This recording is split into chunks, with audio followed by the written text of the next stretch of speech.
Sikh24.com ਵੇਖ ਰਹੇ ਸਾਰੇ ਦਰਸ਼ਕਾਂ ਦਾ ਸਵਾਗਤ। ਇਸ ਸਮੇਂ ਮੈਂ ਦਿੱਲੀ ਤੋਂ ਤੁਹਾਡੇ ਨਾਲ ਜੁੜ ਚੁੱਕਾ। ਮੇਰੇ ਨਾਲ ਯੂਨਾਈਟਿਡ ਸਿੱਖਸ ਦੇ ਭਾਰਤ ਤੋਂ ਡਾਇਰੈਕਟਰ ਸਰਦਾਰ ਪ੍ਰਵਿੰਦਰ ਸਿੰਘ ਹਾਜ਼ਰ ਨੇ। ਸਭ ਤੋਂ ਪਹਿਲਾਂ ਮੈਂ ਉਹਨਾਂ ਨਾਲ ਫਤਿਹ ਦੀ ਸਾਂਝ ਪਾਵਾਂ ਜੀ। ਵਾਹਿਗੁਰੂ ਜੀ ਕਾ ਖਾਲਸਾ। ਵਾਹਿਗੁਰੂ ਜੀ ਕਾ ਖਾਲਸਾ, ਵਾਹਿਗੁਰੂ ਜੀ ਕੀ ਫਤਿਹ ਜੀ। ਅੱਜ ਦੀ ਇਸ ਜਿਹੜੀ ਗੱਲਬਾਤ ਆ ਉਸ ਦਾ ਵਿਸ਼ਾ ਕਿ ਜਿਹੜੇ ਅਫਗਾਨਿਸਤਾਨ ਤੋਂ ਸਿੱਖ ਵੱਡੀ ਗਿਣਤੀ ਦੇ ਵਿੱਚ ਉੱਜੜ ਕੇ ਸੈਂਕੜੇ ਸਿੱਖ ਭਾਰਤ ਆਏ ਹੋਏ ਆ, ਦਿੱਲੀ ਦੇ ਵਿੱਚ ਰਹਿ ਰਹੇ ਆ। ਇਹਨਾਂ ਦਾ ਉੱਜੜਨ ਦਾ ਜਿਹੜਾ ਸਬੱਬ ਆ, ਚਾਹੇ ਤਾਂ ਪਿਛਾਂ ਤੱਕ ਝਾਤੀ ਮਾਰੀਏ ਤਾਂ ਕਈ ਦਹਾਕਿਆਂ ਨਾਲ ਜੁੜਿਆ ਹੋਇਆ। ਜਦੋਂ ਉੱਥੇ ਇੱਕ ਤਰ੍ਹਾਂ ਦੀ ਗੜਬੜ ਪੈਦਾ ਹੋਈ ਪਈ ਆ ਉਸ ਮੁਲਕ ਦੇ ਵਿੱਚ, ਤਾਂ ਸਿੱਖਾਂ ਦਾ ਰਹਿਣਾ ਉੱਥੇ ਔਖਾ ਹੋ ਗਿਆ। 5 ਮਾਰਚ 2020 ਨੂੰ ਇੱਕ ਬਹੁਤ ਹੀ ਖੌਫਨਾਕ ਘਟਨਾ ਸਿੱਖਾਂ ਨਾਲ ਵਾਪਰੀ ਕਿ ਸਿੱਖਾਂ ਦਾ ਘਾਣ ਕੀਤਾ ਗਿਆ।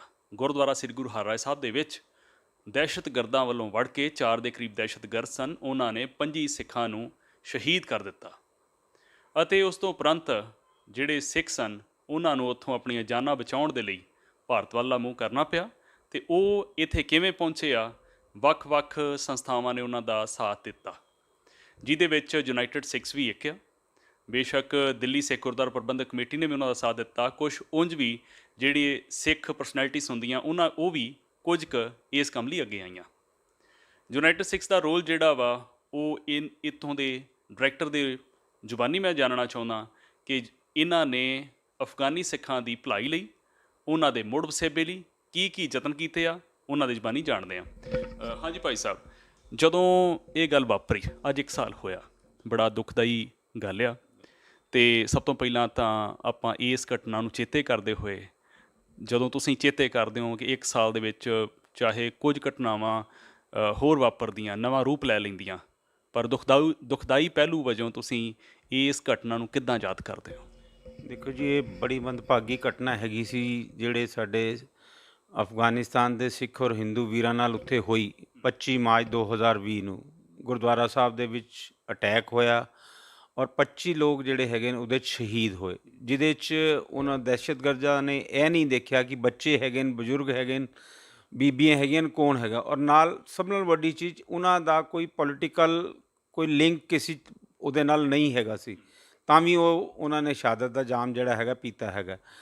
ਉਹ 1 ਸਾਲ ਦੇ ਵਿੱਚ ਬਹੁਤ ਸਾਰੀ ਚੀਜ਼ਾਂ ਹੋਈਆਂ ਜਿਹਦੇ ਨਾਲ ਯੂਨਾਈਟਿਡ ਸਿੱਖਸ ਨੇ ਇਹ ਸੋਚਿਆ ਕਿ ਇਹਨਾਂ ਦੀ ਬਾਂਹ ਜ਼ਰੂਰ ਅਸੀਂ ਪਹਿਲੇ ਦਿਨ ਤੋਂ ਹੀ ਪਕੜੀਏ।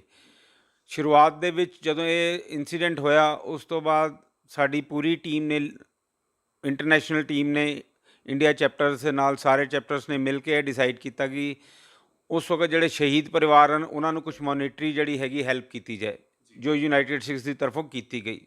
ਅਤੇ ਨਾਲ ਹੀ ਨਾਲ ਇਹ ਉਹਨਾਂ ਨੇ ਸਾਨੂੰ ਕਮਿਊਨਿਟੀ ਵਾਈਜ਼ ਸਾਡੇ ਕੋਲ ਮੈਸੇਜ ਇਹ ਕਨਵੇ ਹੋਇਆ ਕਿ ਨਹੀਂ ਜੀ, ਅਸੀਂ ਹੁਣ ਇਸ ਮੁਲਕ ਦੇ ਵਿੱਚ ਨਹੀਂ ਰਹਿਣਾ ਚਾਹੁੰਦੇ, ਕਿਉਂਕਿ ਇੱਥੇ ਜਿਹੜੀ ਹੈਗੀ ਰੋਜ਼ ਦੀ ਤਿਲ ਕਰਕੇ ਮੌਤ ਹੈਗੀ ਸਾਡੇ ਵਾਸਤੇ, ਅਤੇ ਅਸੀਂ ਉਸ ਜ਼ਿੰਦਗੀ ਤੋਂ ਬਾਹਰ ਆਉਣਾ ਚਾਹੁੰਦੇ ਹੈਗੇ। ਇੱਕ ਤੁਹਾਡੀ ਗੱਲ ਰੋਕ ਕੇ ਮੈਂ ਵੀ ਦੱਸਣਾ ਚਾਹੁੰਦਾ ਆਪਣੇ ਸੁਣਨ ਵਾਲਿਆਂ ਨੂੰ ਕਿ ਇੱਕ ਖਬਰ ਆਈ ਕਿ ਜਿਹੜੇ ਉਸ ਵੇਲੇ ਦੇ ਉੱਥੇ ਦੇ ਦਹਿਸ਼ਤਗਰਦ ISIS ਵਾਲੇ, ਉਹਨਾਂ ਨੇ ਮੁੱਲ ਦਿੱਤੀ ਕਿ 10 ਦਿਨਾਂ ਦੇ ਵਿੱਚ ਤੁਸੀਂ ਇਹ ਮੁਲਕ ਛੱਡ ਕੇ ਨਿਕਲ ਜਾਓ, ਨਹੀਂ ਤੇ ਮਾਰੇ ਜਾਣ ਲਈ ਤਿਆਰ ਹੋਵੋ। ਹਾਂਜੀ, ਇਹ ਵੀ ਇੱਕ ਰੀਜ਼ਨ ਹੈਗਾ ਸੀ ਉਹਨਾਂ ਦੇ ਵਾਸਤੇ। ਉਹਨਾਂ ਨੂੰ ਆਪਣਾ ਸਾਰਾ ਕੁਝ, ਕਿਉਂਕਿ ਜਲਦਬਾਜ਼ੀ ਦੇ ਵਿੱਚ ਉਹ ਸਾਰਾ ਕੁਝ ਆਪਣਾ ਛੱਡਾ ਕੇ ਹੀ ਆਏ ਹੈਗੇ ਨੇ, ਕਿ ਉਹਨਾਂ ਨੂੰ ਕੋਈ ਸਮਾਂ ਇਤਨਾ ਨਹੀਂ ਮਿਲਿਆ ਕਿ ਉਹ ਆਪਣੇ ਕਾਰੋਬਾਰ ਸਮੇਟ ਸਕਣ ਜਾਂ ਕੁਝ ਕਰ। ਪਰ ਸਾਨੂੰ ਉਹਨਾਂ ਨੇ ਕੰਟੈਕਟ ਕੀਤਾ ਯੂਨਾਈਟਿਡ ਸਿੱਖਸ ਨੂੰ ਕਿ ਅਸੀਂ ਇੱਥੋਂ ਦੀ ਇਸ ਮੁਲਕ ਤੋਂ ਬਾਹਰ ਆਉਣਾ ਚਾਹੁੰਦੇ ਹੈਗੇ, ਅਤੇ ਯੂਨਾਈਟਿਡ ਸਿੱਖਸ ਸਾਡੀ ਕੀ ਮਦਦ ਕਰ ਸਕਦਾ। ਅਤੇ ਮੁੱਢਲੇ ਤੌਰ 'ਤੇ ਸਾਨੂੰ ਉੱਥੇ ਜਦੋਂ ਅਸੀਂ ਸ਼ੁਰੂਆਤ ਕੀਤੀ ਇਹਨਾਂ ਦੀ ਹੈਲਪ ਕਰਨ ਦੀ, ਅਤੇ ਪਤਾ ਲੱਗਾ ਜੀ ਇੱਥੇ ਤਾਂ ਇਹਨਾਂ ਦੇ ਕੋਲ ਕਿਸੇ ਕੋਲ ਵੀ ਕੋਈ ਪਾਸਪੋਰਟ ਤੱਕ ਹੀ ਨਹੀਂ ਹੈਗਾ। ਅਤੇ ਫਿਰ ਸਭ ਨਾਲ ਪਹਿਲੇ ਸੀ ਕਿ ਕਿਸੇ ਮੁਲਕ ਤੋਂ ਦੂਸਰੇ ਮੁਲਕ ਦੀ ਜਾਣ ਵਾਸਤੇ ਪਾਸਪੋਰਟ ਦੀ ਜ਼ਰੂਰਤ ਹੈਗੀ ਹੈ। ਅਤੇ ਯੂਨਾਈਟਿਡ ਸਿੱਖਸ ਨੇ ਜਿਹੜਾ ਹੈਗਾ ਪਹਿਲੇ ਇਹ 411 ਪਰਿਵਾਰ ਜਿਹੜੇ ਪਿਛਲੇ ਸਾਲ ਜੁਲਾਈ ਤੋਂ ਲੈ ਕੇ ਸਪਟੰਬਰ ਦੇ ਵਿੱਚ ਇੰਡੀਆ ਦੇ ਵਿੱਚ ਆਏ, ਉਹਨਾਂ ਸਾਰਿਆਂ ਦੇ ਪਾਸਪੋਰਟਸ ਬਣਵਾਏ। ਅਤੇ ਉਹਨਾਂ ਦਾ ਲਗਭਗ ਜਿਹੜਾ ਹੈਗਾ ਇੱਕ ਪਾਸਪੋਰਟ ਦਾ ਖਰਚਾ ਸਾਨੂੰ $80 ਦੇ ਕਰੀਬ ਪਿਆ, ਅਤੇ 400 ਪਲੱਸ ਪਰਿਵਾਰਾਂ ਦਾ ਤਕਰੀਬਨ $32,000 ਦਾ ਖਰਚਾ ਜਿਹੜਾ ਹੈਗਾ ਯੂਨਾਈਟਿਡ ਸਿੱਖਸ ਨੇ ਜਿਹੜਾ ਹੈਗਾ ਉਹ ਸਾਰਾ ਖਰਚਾ ਇਹ ਕੀਤਾ।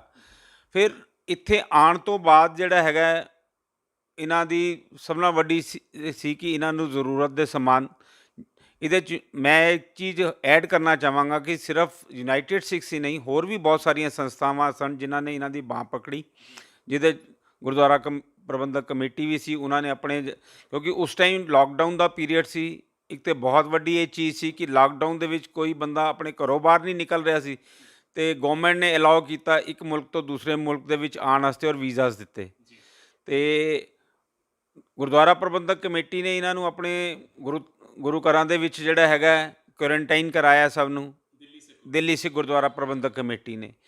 ਅਤੇ ਪਰ ਉੱਥੇ ਜਾ ਕੇ ਸਾਨੂੰ ਪਤਾ ਲੱਗਿਆ, ਅਸੀਂ ਜਾ ਕੇ ਵਿਜ਼ਿਟ ਕੀਤਾ ਗੁਰਦੁਆਰਾ ਸਾਹਿਬ ਦੇ ਵਿੱਚ, ਰਕਾਬਗੰਜ ਸਾਹਿਬ ਸਾਡੀ ਟੀਮਸ ਗਈਆਂ, ਸਾਡੇ ਇੰਡੀਆ ਦੇ ਡਾਇਰੈਕਟਰਸ ਬੰਗਲਾ ਸਾਹਿਬ ਵੀ ਗਏ ਉੱਥੇ, ਅਤੇ ਸਾਨੂੰ ਇਹ ਪਤਾ ਲੱਗਾ ਕਿ ਦੇਖੋ ਇਹਨਾਂ ਨੂੰ ਲੰਗਰ ਪਾਣੀ ਦੀ ਕੋਈ ਦਿੱਕਤ ਵਾਲੀ ਉੱਥੇ ਪਰੇਸ਼ਾਨੀ ਨਹੀਂ ਹੈ, ਪਰ ਇਹਨਾਂ ਦੇ ਨਾਲ ਛੋਟੇ ਬੱਚੇ ਵੀ ਸਨ, ਬੀਬੀਆਂ ਵੀ ਸਨ, ਅਤੇ ਉਹਨਾਂ ਨੂੰ ਬੇਸਿਕਸ ਨੀਡਸ ਜਿਹੜੀਆਂ ਜ਼ਰੂਰਤ ਦੀਆਂ ਸਮਾਨ ਸੀ ਉਹ ਨਹੀਂ ਉਹਨਾਂ ਕੋਲ ਅਵੇਲੇਬਲ ਸੀ।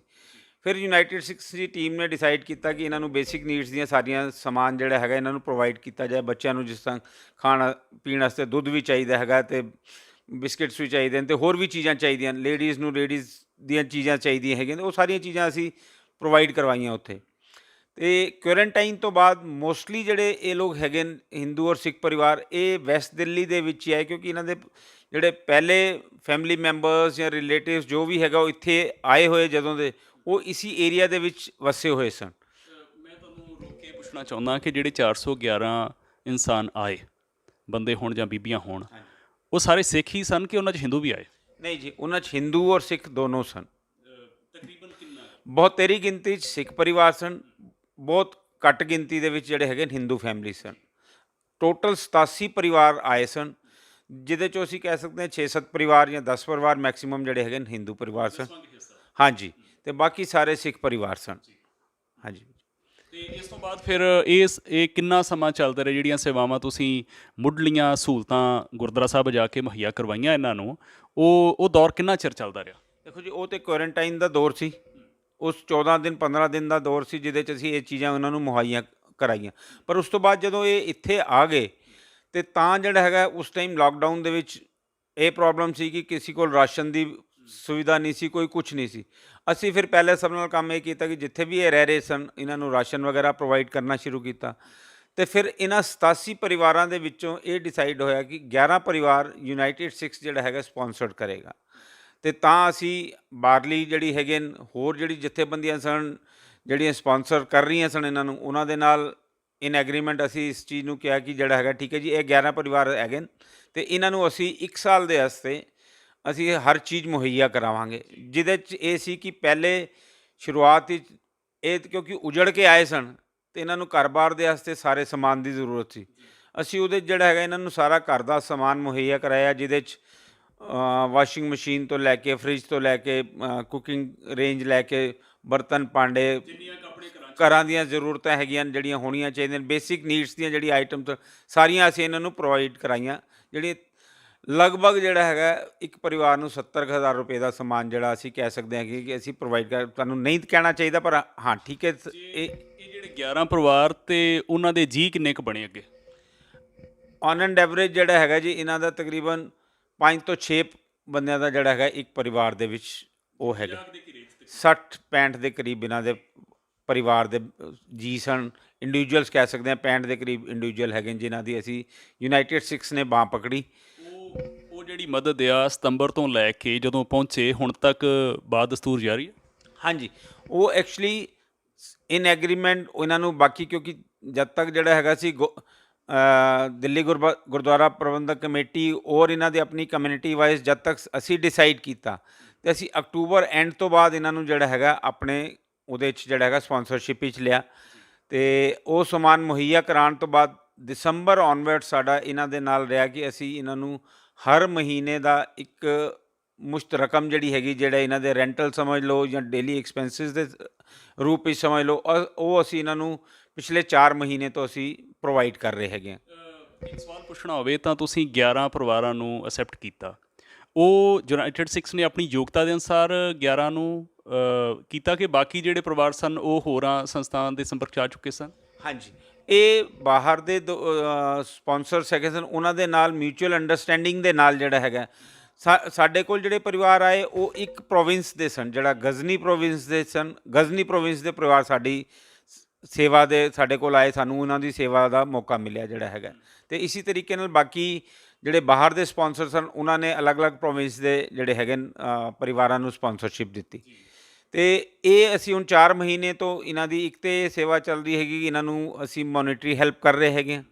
ਪਲੱਸ ਜਿਹੜੀਆਂ ਜਦੋਂ ਇਹ ਆਏ ਸਨ, ਇਹਨਾਂ ਦੇ ਵਿੱਚ ਬਹੁਤ ਸਾਰੇ ਲੋਕ ਐਸੇ ਸਨ ਜਿਹੜੇ ਬਿਮਾਰ ਸਨ, ਅਤੇ ਉਹ ਬਹੁਤ ਜ਼ਰੂਰੀ ਸੀ ਕਿ ਉਹਨਾਂ ਨੂੰ ਮੈਡੀਕਲ ਫੈਸਿਲਿਟੀਜ਼ ਪ੍ਰੋਵਾਈਡ ਕਰਵਾਈਆਂ ਜਾਣ। ਮੈਂ ਇੱਥੇ ਇੱਕ ਛੋਟਾ ਜਿਹਾ ਇੰਸੀਡੈਂਟ ਜ਼ਰੂਰ ਆਪ ਜੀ ਨਾਲ ਸ਼ੇਅਰ ਕਰਨਾ ਚਾਹਾਂਗਾ, ਜਿਹਦੇ 'ਚ ਇਹ ਸੀ ਕਿ 3 ਸੈਪਟੈਂਬਰ ਨੂੰ ਲਾਸਟ ਬੈਚ ਆਇਆ ਸੀ ਜਿਹੜਾ ਇਹਨਾਂ ਪਰਿਵਾਰਾਂ ਦਾ ਆਇਆ ਸੀ, ਅਤੇ ਉਹਦੇ 'ਚੋਂ ਇੱਕ ਬੱਚੇ ਦੀ ਤਬੀਅਤ 7 ਜਿਹੜਾ ਹੈਗਾ ਸੈਪਟੈਂਬਰ ਨੂੰ, ਉਹ ਬਹੁਤ ਜ਼ਿਆਦਾ ਤਬੀਅਤ ਉਸ ਬੱਚੇ ਦੀ ਖਰਾਬ ਹੋ ਗਈ, ਅਤੇ ਉਹਨੂੰ ਜਿਹੜਾ ਹੈਗਾ government hospital Ram Manohar Lohia hospital ਦੇ ਵਿੱਚ ਐਡਮਿਟ ਕਰਾਇਆ ਗਿਆ। ਇਹ ਗੁਰਦੁਆਰਾ ਪ੍ਰਬੰਧਕ ਕਮੇਟੀ ਦੀ ਤਰਫੋਂ ਜਿਹੜਾ ਹੈਗਾ, ਕਿਉਂਕਿ ਬੰਗਲਾ ਸਾਹਿਬ ਰਕਾਬਗੰਜ ਉਹ ਰਹਿ ਰਹੇ ਸਨ, ਰਕਾਬਗੰਜ ਤੋਂ ਬਿਲਕੁਲ ਨਾਲ ਹੀ ਉਹ ਸਭ ਨਾਲ ਨੀਅਰੈਸਟ ਹੌਸਪੀਟਲ ਉਹੀ ਹੈਗਾ।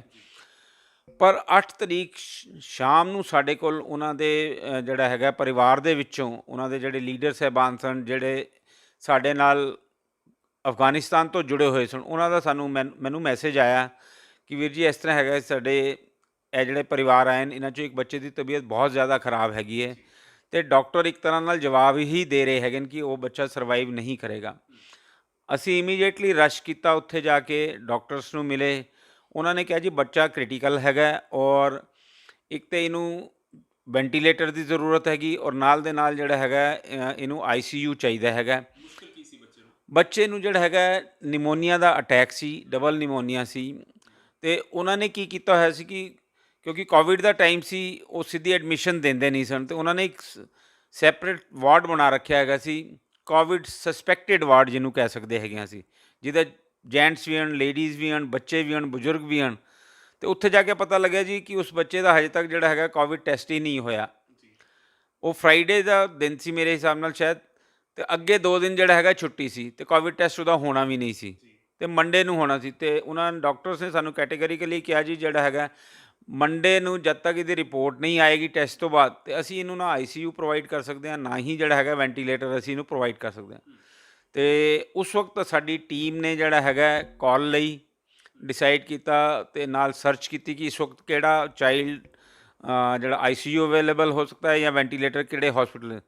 ਆਫਟਰ ਸਰਚਿੰਗ ਫਾਰ 12 ਹੌਸਪੀਟਲਸ, ਫਿਰ ਸਾਨੂੰ ਇੱਕ ਹੌਸਪੀਟਲ ਦੇ ਵਿੱਚ ਇਹ ਫੈਸਿਲਿਟੀ ਮਿਲੀ, ਕਿਉਂਕਿ ਉਸ ਦੌਰਾਨ ਕੋਵਿਡ ਦੇ ਦੌਰਾਨ ਕਿੱਥੇ ਵੀ ਬੈੱਡ ਵੀ ਅਵੇਲੇਬਲ ਨਹੀਂ ਸੀ, ਅਤੇ ਅਸੀਂ ਫਿਰ ਉਸ ਬੱਚੇ ਨੂੰ ਮਨੀਪਾਲ ਹੌਸਪੀਟਲ ਦਵਾਰਕਾ ਦੇ ਵਿੱਚ ਐਡਮਿਸ਼ਨ ਕਰਾਈ। 10-11 ਦਿਨ ਬੱਚਾ ਉੱਥੇ ਰਿਹਾ, 7 ਜਾਂ 8 ਦਿਨ ਜਿਹੜਾ ਹੈਗਾ ICU ਔਰ ਵੈਂਟੀਲੇਟਰ 'ਤੇ ਰਿਹਾ। ਉਸ ਤੋਂ ਬਾਅਦ 3-4 ਦਿਨ ਵਾਰਡ ਵਿੱਚ ਆ ਕੇ ਅਤੇ ਉਹ ਡਿਸਚਾਰਜ ਹੋਇਆ। ਅੱਜ ਦੀ ਡੇਟ ਵਿੱਚ ਜੀ ਉਸ ਬੱਚੇ ਦਾ ਸਾਰਾ ਮੈਡੀਕਲ ਦਾ ਖਰਚਾ ਯੂਨਾਈਟਿਡ ਸਿੱਖਸ ਕਰ ਰਿਹਾ ਹੈਗਾ। ਉਸ ਬੱਚੇ 'ਤੇ ਕੁੱਲ ਖਰਚਾ ਕਿੰਨਾ ਕੁ ਆਇਆ ਵੀਰ ਜੀ? ਉਸ ਦੌਰਾਨ ਤਕਰੀਬਨ ਉਸ ਬੱਚੇ ਦਾ ਬਿੱਲ ਜਿਹੜਾ ਬਣਿਆ ਸੀ 14 ਲੱਖ ਦੇ ਕਰੀਬ ਬਣਿਆ ਸੀ। ਬਹੁਤ ਵੱਡਾ ਬਿੱਲ ਸੀ, ਜਿਹਦੇ 'ਚੋਂ ਬਹੁਤ ਸਾਰੀ ਰਕਮ ਜਿਹੜੀ ਹੈਗੀ ਯੂਨਾਈਟਿਡ ਸਿੱਖਸ ਨੂੰ ਪੇ ਕਰਨੀ ਪਈ। ਪਰ ਇੱਥੇ ਮੈਂ ਇੱਕ ਚੀਜ਼ ਮੈਂਸ਼ਨ ਜ਼ਰੂਰ ਕਰਨਾ ਚਾਹਾਂਗਾ ਕਿ ਸਾਨੂੰ ਦਿੱਲੀ ਗੌਰਮੈਂਟ ਦੀ ਤਰਫੋਂ ਜਿਹੜਾ ਹੈਗਾ ਬੜੀ ਵੱਡੀ ਉਹ ਸਹੂਲੀਅਤ ਮਿਲੀ ਕਿ ਕੁਛ ਅਮਾਊਂਟ ਜਿਹੜਾ ਹੈਗਾ ਉਹਨਾਂ ਨੇ ਵੇਵ ਆਫ ਕਰਾਇਆ ਹੌਸਪੀਟਲ ਮੈਨੇਜਮੈਂਟ ਦੇ ਨਾਲ। ਦਿੱਲੀ ਗੌਰਮੈਂਟ ਦੇ ਆਮ ਆਦਮੀ ਪਾਰਟੀ ਦੇ ਜਿਹੜੇ ਰਾਜ ਸਭਾ ਮੈਂਬਰ ਹੈਗੇ ਸੰਜੇ ਸਿੰਘ, ਉਹਨਾਂ ਨੇ ਸਾਨੂੰ ਇੱਕ ਲੈਟਰ ਦਿੱਤਾ, ਜਿਹਦੇ ਨਾਲ ਅਸੀਂ ਫਿਰ ਡਾਇਲਾਗ ਦੇ ਵਿੱਚ ਜਾ ਕੇ ਹੌਸਪੀਟਲ ਅਥਾਰਟੀਜ਼ ਦੇ ਨਾਲ। ਨਹੀਂ ਜੀ, ਸਾਰਾ ਅਮਾਊਂਟ 14 ਲੱਖ ਸੀ, ਅਤੇ ਉਹਦੇ 'ਚੋਂ 4 ਲੱਖ ਦੇ ਕਰੀਬ ਵੇਵ ਆਫ ਸਾਡਾ ਜਿਹੜਾ ਹੈਗਾ। ਹਾਂਜੀ, ਤਕਰੀਬਨ ਇੰਨਾ ਅਮਾਊਂਟ ਸਾਨੂੰ ਜਿਹੜਾ ਹੈਗਾ। ਇਹ ਪੁੱਛਣਾ ਹੋਵੇ ਕਿ ਜਦੋਂ 14 ਲੱਖ ਜਾਂ 10 ਲੱਖ ਖਰਚਾ ਜਿਹੜਾ ਆ ਗਿਆ, ਅਤੇ ਜਦੋਂ ਤੁਸੀਂ ਕੋਈ ਕੇਸ ਫੜਦੇ ਹੋ, ਉਹਦੇ ਸ਼ੁਰੂ ਹੋਣ ਵੇਲੇ ਕੋਈ ਰਿਜ਼ਰਵ ਫੰਡਸ ਹੁੰਦੇ ਆ, ਉਹਨਾਂ ਸ਼ੁਰੂ ਕਰਦੇ ਹੋ ਕਿ ਜਾਂ ਅਪੀਲ ਕਰਦੇ ਹੋ? ਤਰੀਕਾ ਕੀ ਆ ਤੁਹਾਡਾ ਕੰਮ ਕਰਨ ਦਾ? ਜੀ ਦੇਖੋ, ਉਸ ਵਕਤ ਤੇ ਸਾਡੇ ਵਾਸਤੇ ਸਭ ਨਾਲੋਂ ਇੰਪੋਰਟੈਂਟ ਇੱਕੋ ਚੀਜ਼ ਸੀ ਕਿ ਅਸੀਂ ਇਸ ਬੱਚੇ ਦੀ ਜਾਨ ਕਿਸ ਤਰੀਕੇ ਨਾਲ ਬਚਾਉਣੀ ਹੈਗੀ, ਅਤੇ ਸਾਡੇ ਵਾਸਤੇ ਉਹ ਕੁਝ ਨਹੀਂ। ਹਾਂ, ਅਫਗਾਨਿਸਤਾਨ ਦੇ ਵਾਸਤੇ ਅਸੀਂ ਕੁਛ ਜਿਹੜਾ ਹੈਗਾ ਫੰਡ ਰੇਜ਼ਰ ਹੋਇਆ ਸੀ ਸਾਡਾ, ਅਤੇ ਅਸੀਂ ਉਸ ਵਿੱਚੋਂ ਵੀ ਅਸੀਂ ਜਿਹੜਾ ਹੈਗਾ ਇਹ ਖਰਚਾ ਜ਼ਰੂਰ ਅਸੀਂ ਇਹਦੇ ਵਿੱਚੋਂ ਕੀਤਾ ਹੈਗਾ ਸੀ। ਪਰ ਜਦੋਂ ਵੀ ਐਸੀ ਕੋਈ ਇੰਸੀਡੈਂਟ ਹੁੰਦਾ ਹੈਗਾ, ਅਸੀਂ ਇਹ ਨਹੀਂ ਸੋਚਦੇ ਹੈਗੇ ਕਿ ਸਾਡੇ ਕੋਲ ਫੰਡ ਰੇਜ਼ਰ ਅਸੀਂ ਕਰੀਏ ਜਾਂ ਕੁਛ ਕਰੀਏ। ਸਾਡੇ ਵਾਸਤੇ ਜਿਸ ਤਰ੍ਹਾਂ ਸਾਡੀ ਟੈਗਲਾਈਨ ਹੈਗੀ ਹੈ, ਰਿਕਗਨਾਈਜ਼ ਦਾ ਹਿਊਮਨ ਰੇਸ ਐਜ਼ ਵਨ, ਔਰ ਗੁਰੂ ਮਹਾਰਾਜ ਦੀ ਕਿਰਪਾ ਨਾਲ ਅਸੀਂ ਬਿਨਾਂ ਕਿਸੇ ਮਾਨਸ ਕੀ ਜਾਤ ਸਭੇ ਏਕੇ ਪਹਿਚਾਨ ਵੋ, ਉਸੀ ਦੇ ਫਲਸਫੇ ਦੇ ਚੱਲਦੇ ਹੋਏ, ਚਾਹੇ ਕਿਸੇ ਵੀ ਉਹ ਕਾਸਟ ਕਿਸੇ ਵੀ ਲੈਵਲ ਦਾ ਬੰਦਾ ਹੋਏ, ਅਸੀਂ ਉਹਨੂੰ ਸੇਵਾ ਦੇ ਵਾਸਤੇ ਹਮੇਸ਼ਾ ਤਿਆਰ ਰਹਿੰਦੇ ਹਾਂ। ਅਤੇ ਇਹੀ ਸਾਡਾ ਮੋਟਿਵ ਸੀ ਇਸ ਬੱਚੇ ਦੇ ਵਾਸਤੇ ਵੀ, ਕਿਉਂਕਿ ਜੋ ਕੰਡੀਸ਼ਨ ਅਸੀਂ ਦੇਖੀ ਸੀ ਉਹ ਵਾਕਈ ਲੱਗਦਾ ਸੀ ਕਿ ਉਹ ਸ਼ਾਮ ਦਾ 6 ਜਾਂ 7 ਵਜੇ ਦਾ ਟਾਈਮ ਸੀ, ਔਰ ਮੈਂ ਮਤਲਬ ਖੁਦ ਪਰਸਨਲੀ ਉੱਥੇ ਸੀ, ਦੇਖ ਕੇ ਹੀ ਲੱਗਦਾ ਸੀ ਕਿ ਇੱਕ ਬੱਚਾ ਸਵੇਰ ਤੱਕ ਸਰਵਾਈਵ ਕਰਨਾ ਬੜਾ ਮੁਸ਼ਕਿਲ ਹੈਗਾ। ਅਤੇ ਇਹ ਫਿਰ ਸਾਡੀ ਟੀਮ ਜਿਹੜੀ ਬਾਹਰ ਦੇ ਚੈਪਟਰ ਹੈਗੇ ਸਭ ਨੇ ਮਿਲ ਕੇ ਇਮੀਡੀਏਟਲੀ ਡਿਸਾਈਡ ਹੋਇਆ, ਇਹ ਯੂਨਾਨੀਮਸ ਡਿਸੀਜਨ ਸੀ ਕਿ ਅਸੀਂ ਇਮੀਡੀਏਟਲੀ ਉਸ ਬੱਚੇ ਨੂੰ ਜਿਹੜਾ ਹੈਗਾ ਮੈਡੀਕਲ ਪ੍ਰੋਵਾਈਡ ਕਰਾਉਣੀ ਟ੍ਰੀਟਮੈਂਟ। ਜਦੋਂ ਕੋਈ ਚੈਰਿਟੀ ਦੀ ਗੱਲ ਆਉਂਦੀ ਆ, ਭਲੇ ਦੀ ਗੱਲ ਆਉਂਦੀ ਆ, ਉਸ ਦੇ ਲਈ ਫੰਡਸ ਦੀ ਤਾਂ ਲੋੜ ਰਹਿੰਦੀ ਆ। ਦਾਨ ਤੋਂ ਬਿਨਾਂ ਅਜਿਹੇ ਕੰਮ ਚੱਲਦੇ ਨਹੀਂ। ਯੂਨਾਈਟਿਡ ਸਿੱਖਸ ਦੀ ਜਿਹੜੀ ਟਰਾਂਸਪੇਰੈਂਸੀ ਦੀ ਪਾਲਿਸੀ ਕੀ ਆ ਕਿ ਪਾਰਦਰਸ਼ਤਾ, ਉਹ ਫੰਡਸ ਜਿਹੜਾ ਤੁਹਾਡੇ ਤੱਕ ਜੇ 100 ਰੁਪਈਆ ਆਇਆ ਉਹ 100 ਕਿੱਥੇ ਲੱਗਾ, ਉਹਦੀ ਤੁਹਾਡੀ ਟਰਾਂਸਪੇਰੈਂਸੀ ਦੀ ਨੀਤੀ ਕੀ ਆ? ਵੀਰ ਜੀ ਮੈਂ ਇੱਕ ਛੋਟਾ ਜਿਹਾ ਇੱਕ ਆਪਣਾ ਪਰਸਨਲ ਐਕਸਪੀਰੀਅੰਸ ਜ਼ਰੂਰ ਸ਼ੇਅਰ ਕਰਨਾ ਚਾਹਾਂਗਾ ਕਿ ਮੈਂ ਜਿਹੜਾ ਹੈਗਾ ਆਈ ਵਾਜ਼ ਵਰਕਿੰਗ ਵਿਦ ਯੂਨਾਈਟਿਡ ਨੇਸ਼ਨਸ। ਤਕਰੀਬਨ 30 ਸਾਲ ਮੈਂ ਯੂਨਾਈਟਿਡ ਨੇਸ਼ਨਸ ਦੇ ਨਾਲ ਜੌਬ ਕੀਤੀ ਹੈਗੀ ਹੈ। ਉਹ ਮੈਂ ਪਹਿਲੀ ਵਾਰੀ ਯੂਨਾਈਟਿਡ ਸਿੱਖਸ ਨੂੰ ਫਿਲੀਪੀਨਸ ਦੇ ਵਿੱਚ ਮਿਲਿਆ ਸੀ, ਅਤੇ ਮੈंने ਇਹਨਾਂ ਦੀ ਵਰਕਿੰਗ ਹੀ ਦੇਖ ਕੇ ਅਤੇ ਮੈਂ ਡਿਸਾਈਡ ਕੀਤਾ ਸੀ ਕਿ ਜਦੋਂ ਮੇਰੇ ਕੋਲ ਸਮਾਂ ਹੋਏਗਾ, ਘੜੀ ਹੋਏਗੀ, ਅਤੇ ਮੈਂ ਯੂਨਾਈਟਿਡ ਸਿੱਖਸ ਨੂੰ ਜ਼ਰੂਰ ਜੁਆਇਨ ਕਰਾਂਗਾ, ਕਿਉਂਕਿ ਇਹਨਾਂ ਦਾ ਪੂਰਾ ਮੈਥਡ ਜਿਹੜਾ ਹੈਗਾ ਨਾ ਟਰਾਂਸਪੇਰੈਂਟ ਹੈਗਾ। ਔਰ ਇੱਕ ਚੀਜ਼ ਦੇਖ ਕੇ ਮੈਨੂੰ ਸਭ ਨਾਲੋਂ ਜ਼ਿਆਦਾ ਖੁਸ਼ੀ ਹੋਈ ਸੀ ਇਸ ਸੰਸਥਾ ਦੇ ਬਾਰੇ, ਔਰ ਮੇਰਾ ਜੁੜਨ ਦਾ ਰੀਜ਼ਨ ਵੀ ਇਹੀ ਸੀ ਕਿ ਅਗਰ ਇੱਥੇ ਕੋਈ 1 ਰੁਪਇਆ ਡੋਨੇਟ ਕਰਦਾ ਹੈਗਾ ਨਾ, ਤਾਂ ਉਹਦੇ 'ਚ 90 to 95 ਪੈਸੇ ਜਿਹੜੇ ਹੈਗੇ ਨਾ ਐਕਚੁਅਲ ਕਾਜ਼ ਵਾਸਤੇ ਯੂਜ਼ ਹੁੰਦੇ ਹੈਗੇ, ਕਿਉਂਕਿ ਇਹਨਾਂ ਦੀ ਐਡਮਿਨਿਸਟ੍ਰੇਟਿਵ ਕਾਸਟ ਜਿਹੜੀ ਹੈਗੀ ਬਹੁਤ ਘੱਟ ਹੈਗੀ ਹੈ। ਐਡਮਿਨਿਸਟ੍ਰੇਟਿਵ ਖਰਚੇ ਬਹੁਤ ਘੱਟ ਹੈਗੇ ਨੇ। ਵਲੰਟੀਅਰ ਬੇਸ ਇਹਨਾਂ ਦਾ ਬਹੁਤ ਸਟਰੋਂਗ ਹੈਗਾ, ਔਰ ਜਿਤਨੇ ਵੀ ਚਾਹੇ ਡਾਇਰੈਕਟਰਸ ਹੈਗੇ ਜਾਂ ਕੋਈ ਵੀ ਪੋਜੀਸ਼ਨਸ ਹੈਗੇ, ਮੈਕਸਿਮਮ ਪੋਜੀਸ਼ਨਸ ਜਿਹੜੀਆਂ ਹੈਗੀਆਂ ਨਾ ਆਨਰੇਰੀ ਪੋਜੀਸ਼ਨਸ ਹੈਗੀਆਂ, ਔਰ ਸਾਰਾ ਟਰਾਂਸਪੇਰੈਂਟ ਮੈਥਡ ਹੈਗਾ। ਲੋਕਲ ਲੈਵਲ 'ਤੇ ਫੰਡ ਰੇਜ਼ਿੰਗ ਹੁੰਦੀ ਹੈਗੀ ਹੈ, ਆਡੀਟਿਡ ਅਕਾਊਂਟਸ ਹੈਗੇ ਨੇ, ਈਅਰਲੀ ਇਹਨਾਂ ਦੀ ਐਨੂਅਲ ਜਨਰਲ ਬਾਡੀ ਮੀਟਿੰਗਸ ਹੁੰਦੀਆਂ ਹੈਗੀਆਂ ਜਿਹਦੇ 'ਚ ਇਹ ਸਾਰੀਆਂ ਚੀਜ਼ਾਂ ਪਾਸ ਹੁੰਦੀਆਂ ਨੇ, ਰੂਲਸ ਰੈਗੂਲੇਸ਼ਨ ਸਾਰੇ ਇਨ ਪਲੇਸ ਹੈਗੇ। ਅਤੇ ਇਹੀ ਕੁਛ ਰੀਜ਼ਨ ਸਨ ਜਿਹੜਾ ਮੈਂ ਦੇਖ ਕੇ ਅਤੇ ਇਸ ਸੰਸਥਾ ਨਾਲ ਜੁਆਇਨ ਕੀਤਾ ਸੀ। ਜੇ ਕਿਸੇ ਦਾ ਕੋਈ ਸਵਾਲ ਹੋਵੇ, ਮੈਂ ਫਿਰ ਗੱਲ 100 ਰੁਪਏ 'ਤੇ ਲਿਆਉਂਗਾ। ਜੇ ਕੋਈ 100 ਰੁਪਈਆ ਦਿੰਦਾ, ਉਹ ਦੇ ਕੇ ਇਹ ਪੁੱਛਣਾ ਚਾਹਵੇ ਕਿ ਮੇਰਾ 100 ਕਿੱਥੇ ਲੱਗਾ, ਉਹਦੇ ਲਈ ਆਨਸਰ ਕੀ ਹੈ? ਉਹਦੇ ਲਈ ਆਨਸਰ ਇਹ ਹੈਗਾ ਕਿ ਸਾਡੇ ਜਿਹੜੇ ਜਿਤਨੇ ਵੀ ਅਕਾਊਂਟਸ ਹੈਗੇ ਨੇ ਉਹ ਪ੍ਰੋਜੈਕਟ ਬੇਸ ਅਕਾਊਂਟਸ ਹੈਗੇ ਨੇ ਸਾਰੇ, ਅਤੇ ਅਗਰ ਕਿਸੇ ਨੇ 100 ਰੁਪਇਆ ਦਿੱਤਾ ਹੈਗਾ ਅਤੇ ਸਾਡੇ ਕੋਲ ਸਾਰੀ ਰਿਪੋਰਟ ਅਵੇਲੇਬਲ ਹੁੰਦੀ, ਫਾਈਨੈਂਸ਼ੀਅਲ ਡਾਟਾ ਸਾਡੇ ਕੋਲ ਸਾਰਾ ਅਵੇਲੇਬਲ ਹੈਗਾ। ਹਾਂਜੀ, ਇਸ ਵਕਤ ਸਾਡੇ ਸਪੋਜ਼ ਇੰਡੀਆ ਦੇ ਵਿੱਚ 10 ਪ੍ਰੋਜੈਕਟ ਚੱਲ ਰਹੇ ਹੈਗੇ ਨੇ, ਅਤੇ ਇਹ 10 ਪ੍ਰੋਜੈਕਟਸ ਦੇ ਵਿੱਚ ਇਤਨੇ ਮਹੀਨੇ ਦੇ ਵਿੱਚ ਇਹ ਖਰਚਾ ਹੋਇਆ ਹੈ, ਇਨ ਹੈਡਸ 'ਤੇ ਖਰਚਾ ਹੋਇਆ, ਅਤੇ ਉਹ ਸਾਰੀ ਟਰਾਂਸਪੇਰੈਂਸੀ ਦੇ ਹਿਸਾਬ ਨਾਲ ਸਾਰੀ ਰਿਪੋਰਟਸ ਅਵੇਲੇਬਲ। ਕੋਈ ਵੀ ਕਿਸੇ ਵਕਤ ਫੋਨ ਕਰਕੇ ਸਾਡੇ ਆਫਿਸ ਦੇ ਵਿੱਚ ਆ ਕੇ ਸਾਡੇ ਟੀਮ ਦੇ ਨਾਲ ਮਿਲ ਕੇ ਉਹ ਸਾਰੀ ਡਿਟੇਲਸ ਲੈ ਸਕਦਾ ਹੈਗਾ। ਸਭ ਕੁਝ ਅਵੇਲੇਬਲ ਹੈਗਾ। ਅਸੀਂ ਇਸੀ ਕਰਕੇ ਸਾਡੀ ਉਹੀ ਹੈਗਾ ਕਿ ਅਸੀਂ ਸਾਰੀ ਟ੍ਰਾਂਜੈਕਸ਼ਨਸ ਜਿਹੜੀ ਹੈਗੀਆਂ ਬੈਂਕਸ ਦੇ ਥਰੂ ਹੈਗੀਆਂ। ਅਸੀਂ ਜਿਹੜਾ ਜਿਤਨਾ ਵੀ ਫੰਡਸ ਰਿਸੀਵ ਕਰਦੇ ਹਾਂ, ਸਾਡੀ ਪੂਰੀ ਕੋਸ਼ਿਸ਼ ਹੁੰਦੀ ਹੈ ਕਿ ਜਿਹੜਾ ਹੈਗਾ ਉਹ ਫੰਡ ਸਾਨੂੰ ਇਲੈਕਟ੍ਰੋਨਿਕਲੀ ਟ੍ਰਾਂਸਫਰ ਹੋਏ ਜਾਂ ਚੈੱਕ ਦੇ ਥਰੂ ਹੋਏ, ਔਰ ਨਾਲ ਦੇ ਨਾਲ ਅਸੀਂ ਉਹਨਾਂ ਨੂੰ ਰਸੀਟਸ ਇਮੀਡੀਏਟਲੀ ਪ੍ਰੋਵਾਈਡ ਕਰਵਾ ਦਈਦਾ ਹੈਗਾ। ਅਤੇ ਉਹਨਾਂ ਨੂੰ ਜਿਹੜੀ ਗਵਰਨਮੈਂਟ ਦੇ ਥਰੂ ਜਿਹੜੀ ਰਿਬੇਟਸ ਹੈਗੀਆਂ, they can claim those rebate also further. ਜਿਵੇਂ ਕਿ ਬੱਚੇ ਦਾ ਤੁਸੀਂ ਦੱਸਿਆ ਤਕਰੀਬਨ 10 ਲੱਖ ਲਾਇਆ ਅਤੇ ਉਹ ਬਿੱਲ ਪੇ ਕੀਤਾ ਗਿਆ। ਹਾਂਜੀ, ਉਹ ਬਿੱਲ ਪੇ ਕੀਤਾ ਗਿਆ ਹੈਗਾ। ਸਾਡੇ ਸਾਰੇ ਰਿਕਾਰਡਸ ਉਹਦੇ ਵਿੱਚ ਜਿਹੜੇ ਹੈਗੇ ਨੇ, ਅਸੀਂ ਜੋ ਵੀ ਪੇਮੈਂਟਸ ਅਸੀਂ ਕੀਤੀਆਂ ਸਾਡੇ ਕੋਲ ਸਾਰੀਆਂ ਪੇਮੈਂਟਸ ਹੈਗੀਆਂ। ਯੂਨਾਈਟਿਡ ਸਿੱਖਸ ਤੋਂ ਗੱਲ ਫਿਰ ਮੁੜ ਅਫਗਾਨੀ ਸਿੱਖਾਂ ਦੀ ਕਰੀਏ ਤਾਂ ਜਦੋਂ ਇੱਥੇ ਮੁੜ ਵਸੇਬੇ ਵਾਸਤੇ ਉਹ ਆਏ ਅਤੇ ਕੁਝ ਸਮਾਂ ਤਾਂ ਉਹ ਰਹੇ ਗੁਰਦੁਆਰਾ ਸਾਹਿਬਾਨਾਂ ਦੇ ਵਿੱਚ, ਤੁਸੀਂ ਕਿਹਾ ਕਿ ਅਸੀਂ ਉਹਨਾਂ ਨੂੰ ਮੁੱਢਲੀਆਂ ਸਹੂਲਤਾਂ ਪ੍ਰੋਵਾਈਡ ਕਰਵਾਈਆਂ। ਉਸ ਤੋਂ ਬਾਅਦ ਅਗਲਾ ਟਾਸਕ ਕੀ ਸੀ ਕਿ ਉਹਨਾਂ ਦੇ ਮੁੜ ਵਸੇਬੇ ਦੀ ਗੱਲ ਤੁਰ ਸਕੇ? ਉਸ ਤੋਂ ਬਾਅਦ ਇਹਨਾਂ ਦਾ ਰੀਸੈਟਲਮੈਂਟ ਦਾ ਹੀ ਹੈਗਾ ਸੀ ਕਿ ਅਸੀਂ ਇਹਨਾਂ ਨੂੰ ਰੀਸੈਟਲ ਕਿਸ ਤਰ੍ਹਾਂ ਕਰ ਸਕਦੇ ਹੈਗੇ ਹਾਂ। ਅਤੇ ਸਾਡੀ ਇਹਨਾਂ ਦੇ ਕਮਿਊਨਿਟੀ ਵਾਈਜ਼ ਲੀਡਰਸ ਦੇ ਨਾਲ ਵੀ ਗੱਲ ਹੋਈ ਸਾਰਿਆਂ ਦੇ ਨਾਲ, ਅਤੇ ਉਹਨਾਂ ਦਾ ਜਿਹੜਾ ਪੈਟਰਨ ਸੀ ਅਸੀਂ ਉਹਨੂੰ ਜਿਹੜਾ ਹੈਗਾ ਅਡੋਪਟ ਕਰਕੇ ਕਿ ਇਹਨਾਂ ਨੂੰ ਪਹਿਲੇ ਇੱਥੇ ਜਿਹੜਾ ਹੈਗਾ ਰੈਂਟਲ ਅਕੋਮੋਡੇਸ਼ਨਸ ਲੈਣੀਆਂ ਚਾਹੀਦੀਆਂ ਹੈਗੀਆਂ। ਉਹਨਾਂ ਦੇ ਐਗਰੀਮੈਂਟਸ ਇਹਨਾਂ ਦੇ ਹੋਏ, ਅਤੇ ਜਿਹੜਾ ਹੈਗਾ ਕਿਉਂਕਿ ਉਹਦੇ 'ਚ ਵੀ ਬੜੀ ਸਟਰਗਲ ਸੀ, ਕਿਉਂਕਿ ਇਹ ਬਾਹਰੋਂ ਆਏ ਸਨ, ਫਾਈਂਡ ਆਊਟ ਕਰਨਾ, ਫਿਰ ਉਹਨਾਂ ਦੀ ਗਰੰਟੀਜ਼, ਉਹ ਸਾਰੀਆਂ ਚੀਜ਼ਾਂ ਵੀ ਸਨ ਜਿਹਦੇ ਯੂਨਾਈਟਿਡ ਸਿੱਖਸ ਨੇ ਉਹਨਾਂ ਦੀ ਬਾਂਹ ਪਕੜੀ ਰੱਖੀ ਉਹਨਾਂ ਦੇ ਨਾਲ ਕਿ ਅਗਰ ਕਿਸੇ ਨੇ ਕਿਹਾ ਕਿ ਹਾਂਜੀ ਇਹ ਦੱਸੋ ਜੀ ਇਹ ਬਾਹਰੋਂ ਹੈਗੇ ਨੇ, ਇਹਨਾਂ ਦੀ ਸ਼ੋਰਟੀ ਜਾਂ ਇਹਨਾਂ ਦੀ ਗਰੰਟੀ, ਅਸੀਂ ਕਿ ਠੀਕ ਹੈ ਜੀ ਸਾਡੇ ਥਰੂ ਇਹ ਆਏ ਹੈਗੇ ਨੇ, ਇਹ ਪਰਿਵਾਰ ਅਸੀਂ ਸਪੋਂਸਰ ਕਰ ਰਹੇ ਹਾਂ, 1 ਸਾਲ ਦੀ ਅਸੀਂ ਇਹਨਾਂ ਦੀ ਫਾਈਨੈਂਸ਼ੀਅਲ ਹੈਲਪ ਵੀ ਕਰ ਰਹੇ ਹਾਂ, ਅਤੇ ਉਹ ਸਾਰੇ ਕੰਮ ਅਸੀਂ ਕੀਤੇ। ਨਾਲ ਅਸੀਂ ਜਿਹੜਾ ਹੈਗਾ ਇਹਨਾਂ ਨੂੰ ਜਿਹੜਾ ਹੈਗਾ ਕੁਛ ਜੌਬਸ ਜਾਂ ਛੋਟੇ ਕਾਰੋਬਾਰ ਵਾਸਤੇ ਉਹ ਵੀ ਅਸੀਂ ਪਲਾਨ ਕੀਤਾ ਹੋਇਆ ਹੈਗਾ। ਪਰ ਥੋੜ੍ਹਾ ਜਿਹਾ ਇਹ ਹੋਇਆ ਕਿ ਜਦੋਂ ਇਹ ਦਸੰਬਰ ਦੇ ਵਿੱਚ, ਨਵੰਬਰ ਦੇ ਵਿੱਚ ਅਸੀਂ ਸਾਰੇ ਪ੍ਰੋਜੈਕਟ ਸਟਾਰਟ ਕੀਤੇ, ਉਸੀ ਦੌਰਾਨ ਕਿਸਾਨ ਮੋਰਚੇ ਵਾਲਾ ਕੰਮ ਸ਼ੁਰੂ ਹੋ ਗਿਆ, ਅਤੇ ਕੁਛ ਸਾਡੀ ਅਟੈਂਸ਼ਨਸ ਉੱਧਰ ਵੀ ਡਾਈਵਰਟ ਹੋਈਆਂ, ਅਤੇ ਉਹ ਥੋੜ੍ਹਾ ਜਿਹਾ ਕਿੱਥੇ ਨਾ ਕਿੱਥੇ ਬੈਕ ਸੀਟ ਲੈ ਗਿਆ ਉਹ ਪ੍ਰੋਜੈਕਟ ਥੋੜ੍ਹੀ ਦੇਰ ਵਾਸਤੇ। ਬਟ ਅਸੀਂ ਹੁਣ ਜਿਹੜਾ ਹੈਗਾ ਬਹੁਤ ਸਾਰੇ ਇੰਡਸਟਰੀਜ਼ ਦੇ ਨਾਲ ਸਾਡੀ ਗੱਲਬਾਤ ਚੱਲ ਰਹੀ ਹੈਗੀ ਹੈ। ਉਹਨਾਂ ਨੇ ਆਫਰ ਕੀਤੀਆਂ ਸਾਡੇ ਕੋਲ ਖੁਦ ਵੀ 1-2 ਜਿਹੜੇ ਕੁਛ ਵੱਡੀ ਇੰਸਟੀਟਿਊਸ਼ਨਸ ਹੈਗੇ ਨੇ ਉਹਨਾਂ ਨੇ ਸਾਨੂੰ ਕਿਹਾ ਕਿ ਅਸੀਂ ਜਿਹੜਾ ਹੈਗਾ ਇਹਨਾਂ ਦੇ ਜਿਹੜੇ ਕੰਮਕਾਜ ਲਾਇਕ ਬੱਚੇ ਹੈਗੇ ਨੇ ਉਹਨਾਂ ਨੂੰ ਅਸੀਂ ਜ਼ਰੂਰ ਜਿਹੜਾ ਹੈਗਾ ਨੌਕਰੀਆਂ ਅਸੀਂ ਇਹਨਾਂ ਦੇ ਲੈਵਲ ਐਜੂਕੇਸ਼ਨ ਦੇ ਹਿਸਾਬ ਨਾਲ। ਇਹਨਾਂ ਦੀ ਇੱਕ ਛੋਟੀ ਜਿਹੀ ਪ੍ਰੋਬਲਮ ਇਹ ਵੀ ਹੈਗੀ ਕਿ ਇਹ ਜ਼ਿਆਦਾ ਐਜੂਕੇਟਿਡ ਲੈਵਲ ਦੇ ਨਹੀਂ ਹੈਗੇ, ਜਿਹੜੇ ਵੀ ਹੈਗੇ ਨੇ ਸਾਡੇ ਵੀਰ ਉੱਥੇ ਦੇ ਮਾਹੌਲ, ਕਿਉਂਕਿ ਉੱਥੇ ਐਜੂਕੇਸ਼ਨ ਸਿਸਟਮ ਹੈ ਹੀ ਨਹੀਂ ਬੀਬੀਆਂ ਲਈ। ਬਿਲਕੁਲ ਇਹਨਾਂ ਲਈ ਵੀ ਇਹ ਸੀ ਕਿ ਬੱਚੇ ਜਿਹੜੇ ਹੈਗੇ ਨੇ ਗੁਰਦੁਆਰਾ ਸਾਹਿਬ ਦੇ ਅੰਦਰ ਹੀ ਟੀਚਰ ਆ ਕੇ ਪੜ੍ਹਾਉਂਦੇ ਸਨ, ਕੋਈ ਉੱਥੇ ਇਹ ਸਕੂਲ ਕਾਲਜਿਸ ਵਿੱਚ ਨਹੀਂ ਜਾ ਪਾਉਂਦੇ ਸਨ, ਅਤੇ ਇਹ ਇਹਨਾਂ ਦੀ ਬੜੀ ਵੱਡੀ ਪ੍ਰੋਬਲਮ ਹੈਗੀ ਸੀ। ਨਾਲ ਦੇ ਨਾਲ ਮੈਂ ਇੱਥੇ ਇਹ ਸੰਗਤ ਨੂੰ ਜ਼ਰੂਰ ਅਪਡੇਟ ਦੇਣਾ ਚਾਹਾਂਗਾ ਕਿ ਅਸੀਂ ਇਹਨਾਂ ਨੂੰ ਇਹ ਵੀ ਅਸ਼ੋਰੈਂਸ ਦਿੱਤੀ ਹੋਈ ਹੈ ਕਿ ਹੁਣ ਜਿਹੜਾ ਨਵਾਂ ਸੈਸ਼ਨ ਸਟਾਰਟ ਹੋਏਗਾ ਉਹਦੇ 'ਚ ਇਹਨਾਂ ਦੇ ਬੱਚਿਆਂ ਨੇ ਅਗਰ ਐਡਮਿਸ਼ਨਸ ਲੈਣੀਆਂ ਹੈਗੀਆਂ ਔਰ ਅਸੀਂ ਉਸ ਦੇ ਵਾਸਤੇ ਇਹਨਾਂ ਨੂੰ ਇਨਕਰੇਜ ਕਰ ਰਹੇ ਹਾਂ ਕਿ ਤੁਸੀਂ ਬੱਚਿਆਂ ਨੂੰ, ਛੋਟੇ ਬੱਚੇ ਨੂੰ ਕਿਸੇ ਵੀ ਜੋਬ ਵਿੱਚ ਜਾਂ ਉਸ ਤਰੀਕੇ ਨਾਲ ਨਹੀਂ ਭੇਜੋ, ਜਿਹੜਾ ਹੈਗਾ ਉਹਨਾਂ ਦੀ ਐਜੂਕੇਸ਼ਨ ਜ਼ਰੂਰ ਕੰਪਲੀਟ ਕਰਾਓ। ਅਤੇ ਉਹਦੇ ਵਾਸਤੇ ਅਸੀਂ ਆਲਰੇਡੀ ਦਿੱਲੀ ਗੌਰਮੈਂਟ ਦੇ ਥਰੂ ਗੱਲਬਾਤ ਕਰ ਚੁੱਕੇ ਹੈਗੇ ਹਾਂ। ਆਮ ਆਦਮੀ ਪਾਰਟੀ ਦੇ ਸਾਡੇ ਲੋਕਲ ਜਿਹੜੇ MLA ਹੈਗੇ ਨੇ ਸਰਦਾਰ ਜਰਨੈਲ ਸਿੰਘ, ਉਹਨਾਂ ਨੇ ਸਾਨੂੰ ਅਸ਼ੋਰੈਂਸ ਦਿੱਤੀ ਹੈਗੀ ਕਿ ਜਿਤਨਾ ਅਸੀਂ ਕੋਸ਼ਿਸ਼ ਕਰਕੇ ਇਹਨਾਂ ਬੱਚਿਆਂ ਦੀ ਐਡਮਿਸ਼ਨ ਕਰਾ ਸਕਦੇ ਹੋਵਾਂਗੇ ਆਪਣੇ ਏਰੀਏ ਦੇ ਸਕੂਲਾਂ ਦੇ ਵਿੱਚ, ਸਰਕਾਰੀ ਸਕੂਲਾਂ ਦੇ ਵਿੱਚ ਇਹਨਾਂ ਦੀ ਐਡਮਿਸ਼ਨਸ ਕਰਾਵਾਂਗੇ ਕਿ ਤਾਂ ਕਿ ਇਹਨਾਂ ਦਾ ਭਵਿੱਖ ਚੰਗਾ ਹੋ ਸਕੇ, ਇਹ ਆਪਣੇ ਪੈਰਾਂ 'ਤੇ ਖੜ੍ਹੇ ਹੋ ਕੇ ਆਪਣੇ ਮਾਪਿਓ ਦੀ, ਬਜ਼ੁਰਗਾਂ ਦੀ ਜਿਹੜੀ ਹੈਗੀ ਅੱਗੇ ਫਾਈਨੈਂਸ਼ਲੀ ਸਪੋਰਟ ਕਰ ਸਕਣ। ਜਦੋਂ ਸਾਡੀ ਇਸ ਇੰਟਰਵਿਊ ਨੂੰ ਪੰਜਾਬ ਦੇ ਵਾਸਤੇ ਲੋਕ ਸੁਣਨਗੇ, ਤੁਸੀਂ ਸਰਕਾਰੀ ਸਕੂਲਾਂ ਦੀ ਗੱਲ ਕੀਤੀ, ਦਿੱਲੀ ਦੇ ਸਰਕਾਰੀ ਸਕੂਲਾਂ ਦਾ ਵਿਦਿਅਕ ਪੱਧਰ ਠੀਕ ਆ?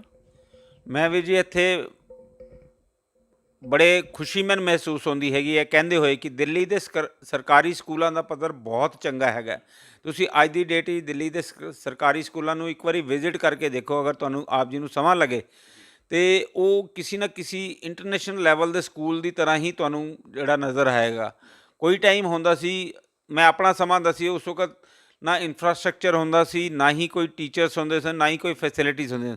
ਹੁਣ ਅਗਰ ਆਪ ਵਿਜ਼ਿਟ ਕਰਦੇ ਹੈਗੇ ਹੋ ਅਤੇ ਤੁਹਾਨੂੰ ਸਮਾਰਟ ਕਲਾਸਰੂਮ ਦੀ ਫੈਸਿਲਿਟੀਜ਼ ਉੱਥੇ ਹੈਗੀਆਂ, ਪ੍ਰਿੰਸੀਪਲ ਤੋਂ ਲੈ ਕੇ ਟੀਚਰ ਤੋਂ ਲੈ ਕੇ PN ਤੱਕ ਸਭ ਜਿਹੜੇ ਹੈਗੇ ਨੇ ਇੱਕ ਲੈਵਲ 'ਤੇ ਸਟੈਂਡਰਡ ਤੁਹਾਨੂੰ ਉੱਥੇ ਮੇਨਟੇਨ ਕੀਤਾ ਹੋਇਆ ਨਜ਼ਰ ਆਉਂਦਾ ਹੈਗਾ। ਅਤੇ ਉਸੀ ਕਰਕੇ ਅਸੀਂ ਇਹਨਾਂ ਨੂੰ ਪ੍ਰੈਫਰ ਕੀਤਾ ਕਿਉਂਕਿ ਅਫੋਰਡੇਬਿਲਿਟੀ ਇਹਨਾਂ ਦੀ ਵੀ ਨਹੀਂ ਹੈਗੀ ਕਿ ਇਹ ਪ੍ਰਾਈਵੇਟ ਸਕੂਲਾਂ ਦੇ ਵਿੱਚ ਇਤਨੀ ਡੋਨੇਸ਼ਨਸ ਔਰ ਇਤਨੀ ਫੀਸ ਭਰ ਸਕਣ, ਅਤੇ ਸੰਸਥਾਵਾਂ ਵੀ ਇੱਕ ਲੈਵਲ ਤੱਕ ਇਹਨਾਂ ਦੀ ਸਪੋਰਟ ਕਰਕੇ ਚੱਲਣਗੀਆਂ ਜਿਹੜਾ ਹੈਗਾ। ਅਤੇ ਜਦ ਇੱਕ ਸਿਸਟਮ ਇਨ ਪਲੇਸ ਹੈਗਾ ਅਤੇ ਵਾਈ ਨਾਟ ਅਸੀਂ ਉਸ ਸਿਸਟਮ ਨੂੰ ਕਿਉਂ ਨਾ ਅਡਾਪਟ ਕਰੀਏ ਔਰ ਉੱਥੇ ਆਪਣੇ ਬੱਚਿਆਂ ਨੂੰ ਪੜ੍ਹਾਇਆ ਜਾਏ। ਅਤੇ ਇਸ ਕਰਕੇ ਉਹ ਅਸੀਂ ਨਾਲ ਉਪਰਾਲਾ ਕੀਤਾ ਹੈਗਾ। ਇਸ ਤੋਂ ਇਲਾਵਾ ਸਾਡਾ ਯੂਨਾਈਟਿਡ ਸਿੱਖਸ ਦਾ ਜਿਹੜਾ ਹੈਲਪ ਡੈਸਕ ਹੈਗਾ, ਉਹਦੇ ਥਰੂ ਅਸੀਂ ਇਹਨਾਂ ਨੂੰ ਮੈਡੀਕਲ ਦੇ ਵਿੱਚ ਬਹੁਤ ਵੱਡੀ ਸਪੋਰਟ ਜਿਹੜੀ ਹੈਗੀ ਹੈ, ਗੁਰੂ ਮਹਾਰਾਜ ਦੀ ਕਿਰਪਾ ਨਾਲ ਅਸੀਂ ਉਹ ਕਰ ਰਹੇ ਹੈਗੇ ਹਾਂ, ਕਿਉਂਕਿ ਇਹਨਾਂ ਦੇ ਬਹੁਤ ਸਾਰੇ ਕਰੋਨਿਕ ਪੇਸ਼ੈਂਟ ਵੀ ਇਹਨਾਂ ਦੇ ਨਾਲ ਸਨ। ਅਤੇ ਉਹਦੇ 'ਚ ਅਸੀਂ ਇਹ ਨਹੀਂ ਕਿ ਜਿਹੜੇ 11 ਅਸੀਂ ਜਿਹੜੀ ਫੈਮਲੀਜ਼ ਅਡੋਪਟ ਕੀਤੀਆਂ ਹੈਗੀਆਂ ਜਾਂ ਸਪੋਂਸਰ ਕੀਤੀਆਂ, ਅਸੀਂ ਉਹਨਾਂ ਦੇ ਹੀ ਪਰਿਵਾਰ ਦੇ ਬੰਦਿਆਂ ਨੂੰ ਜਿਹੜਾ ਹੈਗਾ ਮੈਡੀਕਲ ਫੈਸਿਲਿਟੀਜ਼ ਪ੍ਰੋਵਾਈਡ ਕਰ ਰਹੇ ਹੈਗੇ ਹਾਂ। ਉਹਦੇ 'ਚ ਕੋਈ ਵੀ ਸਾਡੇ ਕੋਲ ਆਉਂਦਾ ਹੈਗਾ ਅਤੇ ਜੀ ਆਇਆਂ ਨੂੰ ਅਸੀਂ ਜਿਹੜਾ ਉਹਦੇ 'ਚ ਵੀ ਫਿਰ ਮੈਂ ਕਹਾਂਗਾ ਕਿ ਸਾਨੂੰ ਦਿੱਲੀ ਗੌਰਮੈਂਟ ਨੇ, ਆਮ ਆਦਮੀ ਪਾਰਟੀ ਦੇ ਸਾਡੇ ਲੋਕਲ MLA ਨੇ ਸਾਨੂੰ ਓਪਨਲੀ ਮੁਹੱਲਾ ਕਲੀਨਿਕ, ਜੋ ਇਹਨਾਂ ਦਾ ਬੜਾ ਵੱਡਾ ਇਨੀਸ਼ੀਏਟਿਵ ਹੈਗਾ, ਉਹਦੇ ਸਾਨੂੰ ਲੈਟਰ ਲਿਖ ਕੇ ਦਿੱਤਾ ਹੋਇਆ ਹੈਗਾ ਕਿ ਤੁਸੀਂ ਉੱਥੇ ਜਾ ਕੇ, ਕਿਉਂਕਿ ਦੇਖੋ ਕਿਸੇ ਵੀ ਆਊਟਸਾਈਡ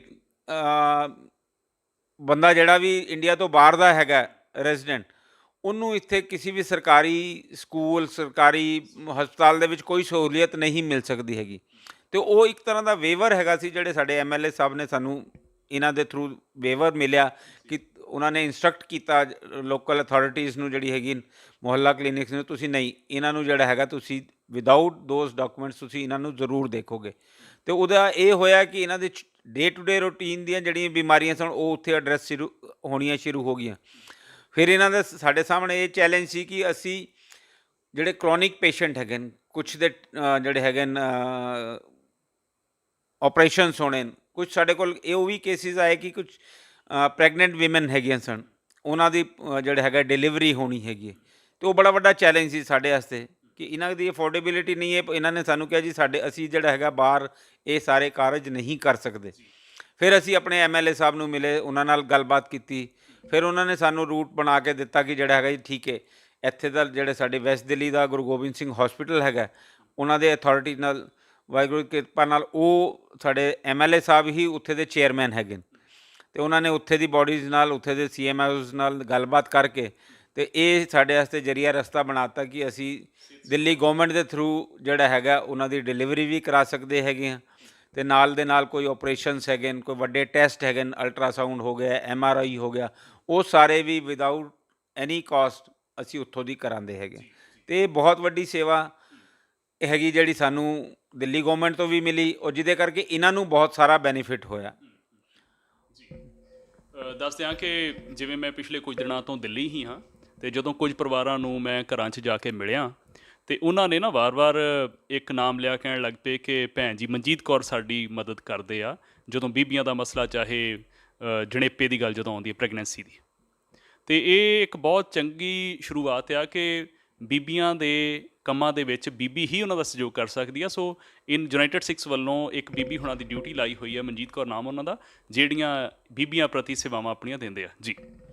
ਨਵੀਰ ਜੀ ਇੱਥੇ ਮੈਂ ਥੋੜ੍ਹਾ ਜਿਹਾ ਹੋਰ ਵੀ ਐਡ ਕਰ ਦਾਂਗਾ ਕਿ ਖਾਲੀ ਬੀਬੀਆਂ ਕਰ, ਹਾਂ, ਕਿਉਂਕਿ ਦੇਖੋ ਇਹ ਇੱਕ ਕੰਫਰਟ ਲੈਵਲ ਬੀਬੀਆਂ ਦਾ ਤਾਂ ਹੀ ਬਣਦਾ ਹੈਗਾ ਕਿ ਕੋਈ ਬੀਬੀ ਉਹਨਾਂ ਦੇ ਸਾਹਮਣੇ ਹੋਏ ਜਿਹਦੇ ਨਾਲ ਉਹ ਆਪਣੀ ਇੰਟਰਨਲ ਪ੍ਰੋਬਲਮਸ ਉਹ ਸ਼ੇਅਰ ਕਰ ਸਕਦੀ ਹੈਗੀ। ਅਤੇ ਇਸੀ ਕਰਕੇ ਸਾਡੀ ਸੰਸਥਾ ਨੇ ਇਸ ਚੀਜ਼ ਨੂੰ, ਜਦੋਂ ਅਸੀਂ ਇਹ ਹੈਲਪ ਡੈਸਕ ਸਟਾਰਟ ਕੀਤਾ ਅਤੇ ਅਸੀਂ ਬੀਬੀ ਮਨਜੀਤ ਕੌਰ ਜੀ ਨੂੰ ਆਪਣੇ ਨਾਲ ਜੋੜਿਆ, ਜਿਹਦੇ ਕਰਕੇ ਕਿ ਜਿਹੜਾ ਹੈਗਾ, ਹਾਂ, ਜੈਂਟਸ ਦੇ ਨਾਲ ਗੱਲ ਕਰਨਾ ਥੋੜ੍ਹਾ ਈਜ਼ੀ ਹੋ ਜਾਂਦਾ, ਅਸੀਂ ਆਪਸ ਵਿੱਚ ਗੱਲਬਾਤ ਕਰ ਪਾਉਂਦੇ।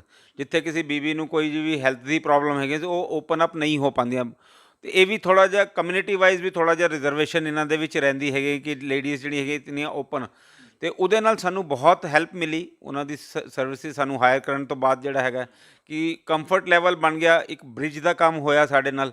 ਉਹ ਟਾਈਮ ਟੂ ਟਾਈਮ ਕੋਈ ਵੀ ਹੁੰਦਾ ਉਹ ਡਾਇਰੈਕਟਲੀ ਹੁਣ ਸਾਡੇ ਆਫਿਸ ਵਿੱਚ ਅਪਰੋਚ ਕਰ ਸਕਦੀ ਹੈਗੀਆਂ ਬੀਬੀਆਂ। ਅਤੇ ਆਪ ਜੀ ਨੇ ਸ਼ਾਇਦ ਇੰਟਰਵਿਊ ਵੀ ਕੀਤੇ ਹੈਗੇ ਨੇ। ਇੱਕ ਆਲਰੇਡੀ ਅਸੀਂ ਜਿਹੜਾ ਹੈਗਾ ਡਿਲੀਵਰੀ ਕੇਸ ਕਰਾ ਚੁੱਕੇ ਹਾਂ 2-2.5 ਮਹੀਨੇ ਪਹਿਲੇ, ਇੱਕ ਹੁਣ ਰੀਸੈਂਟਲੀ ਵਿਦਿਨ ਵੀਕ ਔਰ 10 ਡੇਜ਼ ਦੇ ਵਿੱਚ ਡਿਲੀਵਰੀ ਹੋਣੀ ਹੈਗੀ। ਅਤੇ ਇਹ ਬਹੁਤ ਵੱਡੀਆਂ ਸੇਵਾਵਾਂ ਹੈਗੀਆਂ ਜਿਹੜੀਆਂ ਸਾਡੇ ਝੋਲੀ 'ਚ ਗੁਰੂ ਮਹਾਰਾਜ ਨੇ ਪਾਈਆਂ ਔਰ ਅਸੀਂ ਕਿਸੇ ਨਾ ਕਿਸੇ ਲੈਵਲ 'ਤੇ ਨਿਭਾ ਪਾ ਰਹੇ ਹੈਗੇ ਆ। ਸੋ ਹੁਣ ਤੱਕ ਜਿਹੜੀ ਗੱਲ ਆਪਾਂ ਕਰ ਰਹੇ ਹਾਂ ਕਿ ਜਦੋਂ ਉੱਥੇ ਹੱਲਾ ਹੋਇਆ, ਹਮਲੇ ਦੇ ਵਿੱਚ 25 ਸਿੱਖ ਸ਼ਹੀਦ ਹੋਏ, ਤਾਂ ਸਿੱਖ ਇੱਥੇ ਪਹੁੰਚੇ, ਉਹਨਾਂ ਦੇ ਮੁੜ ਵਸੇਬੇ ਦੀਆਂ ਕੁਝ ਗੱਲਾਂ ਚੱਲ ਰਹੀਆਂ। ਇਹ ਗੱਲ ਆ ਅੱਜ ਤੱਕ। ਮੈਂ ਉਹਨਾਂ ਦੇ ਆਉਣ ਵਾਲੇ ਕੱਲ੍ਹ ਬਾਰੇ ਗੱਲ ਕਰਨੀ ਚਾਹਾਂਗਾ ਕਿ ਯੂਨਾਈਟਿਡ ਸਿੱਖਸ ਕੋਲ ਕੀ ਪਲਾਨ ਨੇ, ਜਾਂ ਹੋਰ ਸੇਵਾਵਾਂ ਜਿਹੜੇ ਹੋਰ ਵੀ ਸਿੱਖ ਜਿਹੜੇ ਇਸ ਪਾਸੇ ਲੱਗੇ ਆ ਉਹਨਾਂ ਲਈ ਵੀ ਸਲਾਹ ਮਸ਼ਵਰਾ ਹੋ ਜਾਂਦਾ ਕਿ ਇਹ ਜਿਹੜੇ ਇੱਥੇ ਵਸ ਰਹੇ ਸਿੱਖ ਆ ਉਹਨਾਂ ਦੀ ਚਾਹਨਾ ਕੀ ਆ, ਕਿ ਉਹ ਇੱਥੇ ਪੱਕਾ ਵਸਣਾ ਚਾਹੁੰਦੇ ਆ ਜਾਂ ਇੱਥੋਂ ਕਿਤੇ ਅੱਗੇ ਹੋਰ ਚੰਗੇ ਮੁਲਕ ਦੇ ਵਿੱਚ ਜਾਣਾ ਚਾਹੁੰਦੇ ਆ। ਕਿਉਂਕਿ ਜਿਹੜੇ ਅਫਗਾਨੀ ਸਿੱਖ ਨੇ ਉਹ ਬਹੁਤ ਤਾਤ ਵਿੱਚ ਹੋਰਾਂ ਮੁਲਕਾਂ 'ਚ ਵੀ ਵਸੇ ਹੋਏ ਆ। ਜਦੋਂ 40 ਸਾਲ ਪਹਿਲਾਂ ਇਹ ਮੁਸ਼ਕਿਲਾਂ ਆਉਣੀਆਂ ਨਵੀਂ ਸ਼ੁਰੂ ਹੋਈਆਂ ਸਨ ਤਾਂ ਸਿੱਖ ਜਿਹੜੇ ਸੀ ਉੱਥੋਂ ਹਿਜਰਤ ਕਰਨੀ ਸ਼ੁਰੂ ਹੋ ਗਏ ਸਨ। ਸੋ ਮੈਂ ਇਹ ਵੀ ਜਾਣਾ ਕਿ ਜਿਹੜਾ ਇੱਕ ਕਿਸੇ ਰਿਫਿਊਜੀ ਦਾ ਸਟੇਟਸ ਹੁੰਦਾ ਵਾ ਉਹਦੇ ਲਈ UNHCR ਤੱਕ ਪਹੁੰਚ ਕਰਨੀ ਹੁੰਦੀ ਆ। ਇਹਦੇ ਬਾਰੇ ਮੈਂ ਪੁੱਛਣਾ ਚਾਹੁੰਦਾ ਕਿ ਕੀ ਅਜਿਹਾ ਕੋਈ ਰਿਫਿਊਜੀ ਸਟੇਟਸ ਲੈਣ ਲਈ ਤੁਸੀਂ ਅਪਰੂਵ ਕਰਾਉਣ ਲਈ ਕੋਈ ਯਤਨ ਕਰ ਰਹੇ ਹੋ? ਹਾਂ ਵੀਰ ਜੀ, ਮੈਂ ਇੱਥੇ ਸੰਗਤ ਨੂੰ ਇਹ ਜ਼ਰੂਰ ਦੱਸਣਾ ਚਾਹਾਂਗਾ ਕਿ ਸਾਡਾ United nation high commission for refugees ਦੇ ਨਾਲ ਗੱਲਬਾਤ ਚੱਲ ਰਹੀ ਹੈਗੀ ਹੈ ਔਰ ਨਾਲ ਹੀ ਜਿਹੜਾ ਹੈਗਾ EFRRO ਦੇ ਨਾਲ ਜਿਹੜੇ ਫੋਰਨ ਬਾਡੀ ਹੈਗੀ ਹੈ, ਜਿਹੜੇ ਇਹਨਾਂ ਨੂੰ ਵੀਜ਼ਾਸ, ਹਾਂਜੀ, ਇੰਡੀਆ ਗਵਰਨਮੈਂਟ ਦੀ ਜਿਹੜੀ ਹੈਗੀ, ਜਿਹੜੇ ਇਹਨਾਂ ਨੂੰ ਵੀਜ਼ਾਸ ਜਿਹੜੇ ਇਹਨਾਂ ਦੇ ਰਿਵਿਊ ਕਰਕੇ ਇਹਨਾਂ ਨੂੰ ਵੀਜ਼ਾ ਐਕਸਟੈਂਸ਼ਨ ਹੁੰਦੀ ਹੈਗੀ, ਅਸੀਂ ਉਹਨਾਂ ਦੇ ਨਾਲ ਵੀ ਟੱਚ 'ਚ ਹੈਗੇ ਹਾਂ। ਇਹਨਾਂ ਨੂੰ ਇਨੀਸ਼ੀਅਲੀ 6 ਮਹੀਨੇ ਦਾ ਮਿਲਿਆ ਸੀ, ਹੁਣ ਇਹਨਾਂ ਦੇ ਰਿਨਿਊਅਲ ਡਿਊਜ਼ ਹੈਗੇ ਨੇ ਔਰ ਇਹਨਾਂ ਨੂੰ ਹੋਪਫੁਲੀ, ਜਿਹੜੀ ਮੇਰੀ ਗੱਲ ਹੋਈ ਸੀ EFRRO ਦੇ ਆਫਿਸ ਦੇ, ਇਹਨਾਂ ਨੂੰ ਹੁਣ ਸਾਲ ਦਾ ਵੀਜ਼ਾ ਮਿਲੇਗਾ ਜਿਹੜਾ ਹੈਗਾ। ਅਤੇ ਸਾਡੀ ਉਹਨਾਂ ਨਾਲ ਗੱਲਬਾਤ ਚੱਲ ਰਹੀ ਹੈ। ਦਿੱਕਤ ਇਹ ਹੈਗੀ ਕਿ ਸਾਨੂੰ ਇਹ ਕਲੈਰਿਟੀ ਨਹੀਂ ਹੈਗੀ ਸੀ ਕਿ ਇਹਨਾਂ ਦਾ ਇਸ ਵਕਤ ਇੰਡੀਆ ਦੇ ਵਿੱਚ ਸਟੇਟਸ ਕੀ ਹੈਗਾ, ਕਿ ਇਹ ਕਿਸ ਸਟੇਟਸ ਦੇ ਅਕੋਰਡਿੰਗਲੀ ਇੱਥੇ ਬੁਲਾਏ ਗਏ ਹੈਗੇ ਨੇ। ਅਤੇ ਅਸੀਂ EFRRO ਨਾਲ ਗੱਲਬਾਤ ਸਾਡੀ ਚੱਲ ਰਹੀ ਹੈਗੀ ਹੈ ਅਤੇ ਉਹਨਾਂ ਨੂੰ ਲਿਖਿਆ ਹੋਇਆ ਹੈਗਾ, ਈਮੇਲਸ ਵੀ ਭੇਜੀਆਂ ਹੋਈਆਂ। ਰੁਕ ਕੇ ਇਹ ਸਵਾਲ ਪੁੱਛਣਾ ਚਾਹੁੰਦਾ ਕਿ ਜਦੋਂ ਇਹ ਸਿੱਖ ਤੁਹਾਡੇ ਯੂਨਾਈਟਿਡ ਸਿੱਖਸ ਹੋਣ ਜਾਂ ਹੋਰਾਂ ਸਿੱਖਾਂ ਦੇ ਸੰਪਰਕ 'ਚ ਆਏ, ਦੁਨੀਆ ਭਰ ਦੇ ਜਿਹੜੇ ਜਿਨ੍ਹਾਂ ਦਾ ਧਿਆਨ ਸਿੱਖ ਜਥੇਬੰਦੀਆਂ ਜਾਂ ਸਿੱਖਾਂ ਦੇ ਇਹਨਾਂ ਵੱਲ ਗਿਆ ਕਿ ਅਫਗਾਨਿਸਤਾਨ ਤੋਂ ਉਹਨਾਂ ਸਿੱਖਾਂ ਨੂੰ ਕੱਢਿਆ ਜਾਵੇ, ਇਹ ਪਲਾਨ ਇੰਡੀਅਨ ਗਵਰਨਮੈਂਟ ਦਾ ਸੀ, ਜਥੇਬੰਦੀਆਂ ਦਾ ਸੀ, ਦੋਵਾਂ ਦਾ ਸਾਂਝਾ ਸੀ, ਕੀ ਸੀ? ਵੀਰ ਜੀ ਦੇਖੋ, ਇਸ ਤਰ੍ਹਾਂ ਹੈਗਾ ਕਿ ਗਵਰਨਮੈਂਟ ਦੀ ਤਰਫੋਂ ਇਹ ਸੀ ਕਿ ਉਹਨਾਂ ਨੇ ਵੈਲਕਮ ਕੀਤਾ ਇਹਨਾਂ ਨੂੰ ਪਰਮਿਸ਼ਨ ਦਿੱਤੀ ਆਉਣ ਵਾਸਤੇ। ਪਹਿਲ ਕਦਮੀ ਦੇਖੋ ਜੀ, ਜਥੇਬੰਦੀਆਂ ਨੇ ਸ਼ੁਰੂਆਤ ਕੀਤੀ, ਉਹਨਾਂ ਦੇ ਵਿੱਚੋਂ ਕੁਛ ਇੱਕ ਐਸੇ ਸੋਸ਼ਲ ਵਰਕਰ ਔਰ ਸੋਸ਼ਲ ਐਕਟਿਵਿਸਟ ਸਨ ਜਿਨ੍ਹਾਂ ਨੇ ਗਵਰਨਮੈਂਟ ਨੂੰ ਅਪਰੋਚ ਕੀਤਾ। ਗਵਰਨਮੈਂਟ ਨੇ ਉਹਨਾਂ ਨੇ ਕਿਹਾ ਠੀਕ ਹੈ ਜੀ, ਅਸੀਂ ਜਿਹੜਾ ਹੈਗਾ ਇਹਨਾਂ ਨੂੰ ਆਪਣੇ ਇੱਥੇ ਜਿਹੜਾ ਹੈਗਾ ਆਉਣ ਦੀ ਇਜਾਜ਼ਤ ਦਿੰਦੇ ਹਾਂ, ਅਸੀਂ ਵੀਜ਼ਾਸ ਦਿੰਦੇ ਹੈਗੇ ਹਾਂ। ਅਤੇ ਇਹ ਸਾਰਾ ਮਿਲ ਜੁਲ ਕੇ ਕੰਮ ਹੋਇਆ। ਸਾਰੀ ਬਾਡੀਜ਼ ਨੇ ਆਪਣਾ ਆਪਣਾ ਕੰਮ ਕੀਤਾ। ਗਵਰਨਮੈਂਟ ਨੇ ਇਹਦੇ ਬਹੁਤ ਸ਼ਲਾਘਾਯੋਗ ਕੰਮ ਸੀ ਕਿ ਗਵਰਨਮੈਂਟ ਨੇ ਉਸ ਕੋਵਿਡ ਦੇ ਟਾਈਮ ਤੇ ਜਿੱਥੇ ਉਹ ਆਪਣੀ ਅੰਬੈਸੀ ਦੇ ਸਟਾਫਸ ਨੂੰ ਇੱਕ ਕੰਟਰੀ ਤੋਂ ਦੂਸਰੀ ਕੰਟਰੀ ਨਹੀਂ ਅਲਾਓ ਕਰ ਰਹੇ ਸਨ, ਉੱਥੇ 411 ਜਾਂ ਇਤਨੇ ਨੰਬਰ ਇੰਡੀਵਿਜੂਅਲਸ ਨੂੰ ਇੱਕ ਕੰਟਰੀ ਤੋਂ ਦੂਸਰੀ ਕੰਟਰੀ 'ਚ ਬੁਲਾਉਣਾ, ਇਹ ਬਹੁਤ ਵੱਡੀ ਉਹਨਾਂ ਦੀ ਉਹ ਹੈਗੀ ਹੈ, ਜਿਨ੍ਹਾਂ ਨੇ ਸਿੱਖ ਹਿੰਦੂਜ਼ ਔਰ ਸਿੱਖ ਜਿਹੜੇ ਅਫਗਾਨੀ ਸਨ ਉਹਨਾਂ ਦੀ ਬਾਂਹ ਪਕੜੀ ਉਸ ਟਾਈਮ 'ਤੇ। ਬਾਕੀ ਸਾਰੀ ਜਥੇਬੰਦੀਆਂ ਨੇ ਆਪਣਾ ਆਪਣਾ ਰੋਲ ਪਲੇ ਕੀਤਾ। ਕਿਸੇ ਨੇ ਜਿਹੜਾ ਹੈਗਾ ਟਿਕਟ ਸਪਾਂਸਰ ਕੀਤੀਆਂ, ਜਿਸ ਤਰ੍ਹਾਂ ਯੂਨਾਈਟਿਡ ਸਿੱਖਸ ਹੈਗਾ, ਉਹਨਾਂ ਨੇ ਅਸੀਂ ਜਿਹੜਾ ਹੈਗਾ ਉਹਨਾਂ ਨੂੰ ਪਾਸਪੋਰਟਸ, ਉੱਥੇ ਜਿਹੜਾ ਹੈਗਾ ਮੋਨੀਟਰੀ ਜੋ ਹੈਲਪ ਚਾਹੀਦੀ ਸੀ, ਇੱਥੇ ਹੁਣ ਹੈਲਪ ਡੈਸਕ ਬਣਾ ਰੱਖਿਆ। ਇਹ ਜਾਣਨਾ ਚਾਹੁੰਦਾ ਕਿ ਜਦੋਂ ਤੁਸੀਂ ਗੱਲ ਕੀਤੀ ਕਿ ਸੰਬੰਧਿਤ ਮਿਨਿਸਟਰੀ ਜਾਂ ਦਫ਼ਤਰ ਦੇ ਨਾਲ, ਉਦੋਂ ਤੱਕ ਹੀ ਸੀ ਗੱਲ ਸੀ ਜਾਂ ਕਿਸੇ ਸਰਕਾਰ ਦੇ ਮੌਜੂਦਾ ਮੰਤਰੀ ਤੱਕ ਵੀ ਪਹੁੰਚ ਕੀਤੀ ਗਈ? ਨਹੀਂ, ਹਜੇ ਤੱਕ ਸਾਡੀ ਤਰਫੋਂ ਕਿਸੇ ਸਰਕਾਰ ਦੇ ਮੌਜੂਦਾ ਮੰਤਰੀ ਨਾਲ ਨਹੀਂ ਗੱਲ ਹੋਈ, ਕਿਉਂਕਿ ਦੇਖੋ ਇੱਕ ਪ੍ਰੋਟੋਕਾਲ ਹੈਗਾ, ਸਿਸਟਮਸ ਇਨ ਪਲੇਸ ਹੈਗੇ। ਅਸੀਂ ਹੁਣ ਜਿਹੜਾ ਹੈਗਾ ਜਿਹੜੀ ਬਾਡੀ ਹੈਗੀ ਜਿਹੜੇ ਇਹਨਾਂ ਦੇ ਵੀਜ਼ਾਸ ਰਿਨਿਊਅਲ ਦਾ ਉਹ ਸਭ ਅਸੀਂ ਉਹਨਾਂ ਨੂੰ ਅਪਰੋਚ ਕੀਤਾ ਹੋਇਆ ਹੈ। ਅਸੀਂ ਉਹਨਾਂ ਕੋਲੋਂ ਗਾਈਡੈਂਸ ਮੰਗੀ ਹੈ ਕਿ ਤੁਸੀਂ ਦੱਸੋ ਕਿ ਇਹਨਾਂ ਦਾ ਸਟੇਟਸ ਲੈਵਲ ਕੀ ਹੈਗਾ, ਕਿਉਂਕਿ ਅਸੀਂ ਜਦੋਂ UNHCR ਦੇ ਨਾਲ ਗੱਲਬਾਤ ਕੀਤੀ, ਉਹਨਾਂ ਨੇ ਕਿਹਾ ਜੀ ਕਿ ਜੇ ਅਗਰ ਇਹ ਇੱਥੇ ਰਹਿਣ ਵਾਸਤੇ ਆਏ ਹੈਗੇ, ਸਿਟੀਜ਼ਨਸ਼ਿਪ ਲੈਣੀ ਹੈਗੀ ਇਹਨਾਂ ਨੇ, ਅਤੇ ਇਹਨਾਂ ਨੂੰ ਰਿਫਿਊਜੀ ਸਟੇਟਸ ਨਹੀਂ ਮਿਲ ਸਕਦਾ ਹੈਗਾ। ਅਤੇ ਤਾਂ ਫਿਰ ਇਹ ਉਪਰਾਲਾ ਤਾਂ ਸਾਡੀ ਤਰਫੋਂ ਸ਼ੁਰੂ ਹੋਇਆ ਕਿ ਅਸੀਂ ਪਹਿਲੇ ਇਹਨਾਂ ਦੀ ਕਲੈਰਿਟੀ ਇਹ ਲਈ ਜਾਏ ਕਿ ਇਹਨਾਂ ਦਾ ਸਟੇਟਸ ਕੀ ਹੈਗਾ। ਉਹ ਗੱਲ ਹੁਣ ਕਿੱਥੇ ਤੱਕ ਪਹੁੰਚੀ ਆ? ਅਫਗਾਨੀ ਸਿੱਖਾਂ ਦਾ ਕੀ ਕਹਿਣਾ ਕਿ ਉਹ ਭਾਰਤ ਦੀ ਨਾਗਰਿਕਤਾ ਚਾਹੁੰਦੇ ਆ ਕਿ ਜਾਂ ਰਿਫਿਊਜੀ ਸਟੇਟਸ ਜਿਹੜਾ ਵਾ ਕੌਮਾਂਤਰੀ ਪੱਧਰ ਦਾ ਚਾਹੁੰਦੇ ਆ? ਦੇਖੋ ਜੀ, ਦੋਨੋਂ ਚੀਜ਼ਾਂ ਹੈਗੇ। ਇਹਦੇ ਬਹੁਤ ਗਿਣਤੀ ਦੇ ਲੋਕ ਹੈਗੇ ਜਿਨ੍ਹਾਂ ਨੂੰ ਹੈਗਾ ਕਿ ਸਾਨੂੰ ਰਿਫਿਊਜੀ ਸਟੇਟਸ ਮਿਲਿਆ ਹੈ, ਕਿਉਂਕਿ ਰਿਫਿਊਜੀ ਸਟੇਟਸ ਹੋਏਗਾ ਤਾਂ ਇਹ ਕਿੱਥੇ ਬਾਹਰ ਨੂੰ ਮੂਵ ਕਰ ਸਕਦੇ ਹੈਗੇ, ਅਦਰਵਾਈਜ਼ ਇਹਨਾਂ ਦਾ ਬਾਹਰ ਮੂਵ ਕਰਨਾ ਬੜਾ ਮੁਸ਼ਕਿਲ ਹੈਗਾ।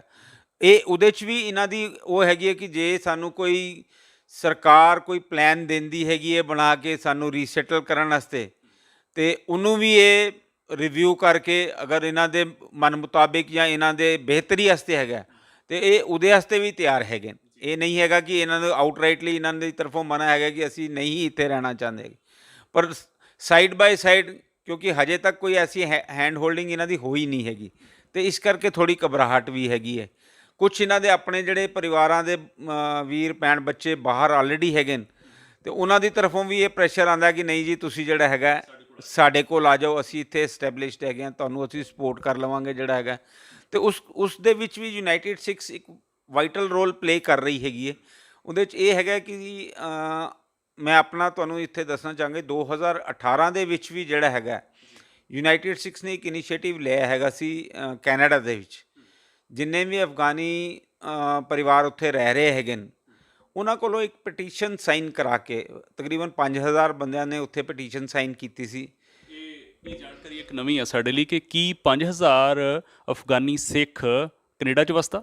ਹਾਂਜੀ, ਉਸ ਤੋਂ ਜ਼ਿਆਦਾ ਹੀ ਨੰਬਰ ਹੋਣਗੇ। ਅਤੇ ਉਹਨਾਂ ਨੇ ਜਿਹੜਾ ਹੈਗਾ ਇਹ ਪਟੀਸ਼ਨ ਸਾਈਨ ਕਰਕੇ, ਔਨਲਾਈਨ ਪਟੀਸ਼ਨ ਅਸੀਂ ਸਾਈਨ ਕਰਾਈ ਸੀ, ਅਤੇ ਉਹ ਸਾਡੇ ਉੱਥੇ ਦੇ ਜਿਹੜੇ ਹੈਗੇ ਡਾਇਰੈਕਟਰ ਸਰਦਾਰ ਸੁਖਵਿੰਦਰ ਸਿੰਘ ਔਰ ਸਰਦਾਰ ਜਗਦੀਪ ਸਿੰਘ ਔਰ ਮੈਂ ਖੁਦ ਪਰਸਨਲੀ ਅਸੀਂ ਇਹਨਾਂ ਦੀ ਪਾਰਲੀਮੈਂਟ ਦੇ ਵਿੱਚ ਜਾ ਕੇ ਆਟਵਾ ਦੇ ਵਿੱਚ ਉਹ ਪਟੀਸ਼ਨ ਅਸੀਂ ਟੇਬਲ ਕੀਤੀ ਸੀ, ਅਤੇ ਉੱਥੇ ਦੇ 7 MPs ਨੇ ਉਸ ਪਟੀਸ਼ਨ ਨੂੰ ਸਪੋਰਟ ਕੀਤਾ ਸੀ ਉੱਥੇ ਸਾਡੇ, ਜਿਹਦੇ 'ਚ ਜਗਮੀਤ ਸਿੰਘ ਉਹਨਾਂ ਦੀ ਪਾਰਟੀ ਹੈਗੀ ਸੀ, NDP ਹੈਗੀ ਸੀ, ਉਹਦੇ 'ਚ ਸਾਡੇ ਟਰੂਡੋ ਗਵਰਨਮੈਂਟ ਦੀ ਪਾਰਟੀ ਸੀ, ਈਵਨ ਕੰਜ਼ਰਵੇਟਿਵ ਪਾਰਟੀ ਦੇ ਵੀ MPs ਨੇ। ਮਤਲਬ ਜਿੰਨੀ ਵੀ ਉੱਥੇ ਪੋਲੀਟੀਕਲ ਪਾਰਟੀ ਸਨ, ਉਹਨਾਂ ਨੇ ਸਭ ਨੇ ਮਿਲ ਕੇ ਉਸ ਚੀਜ਼ ਨੂੰ ਸਾਡੇ ਕਿਸੇ ਨਾ ਕਿਸੇ ਲੈਵਲ 'ਤੇ ਸਪੋਰਟ ਕੀਤਾ ਸੀ। ਅਤੇ ਉਹ ਇਨੀਸ਼ੀਏਟਿਵ ਵੀ ਇੱਕ ਹੈਗਾ ਜਿਹੜਾ ਯੂਨਾਈਟਿਡ ਸਿੱਖਸ ਨੇ ਲਿਆ ਹੋਇਆ ਹੈ ਔਰ ਉਸ ਦੇ ਉੱਤੇ ਵੀ ਕੰਮ ਕਰ ਰਹੀ ਹੈਗੀ ਹੈ।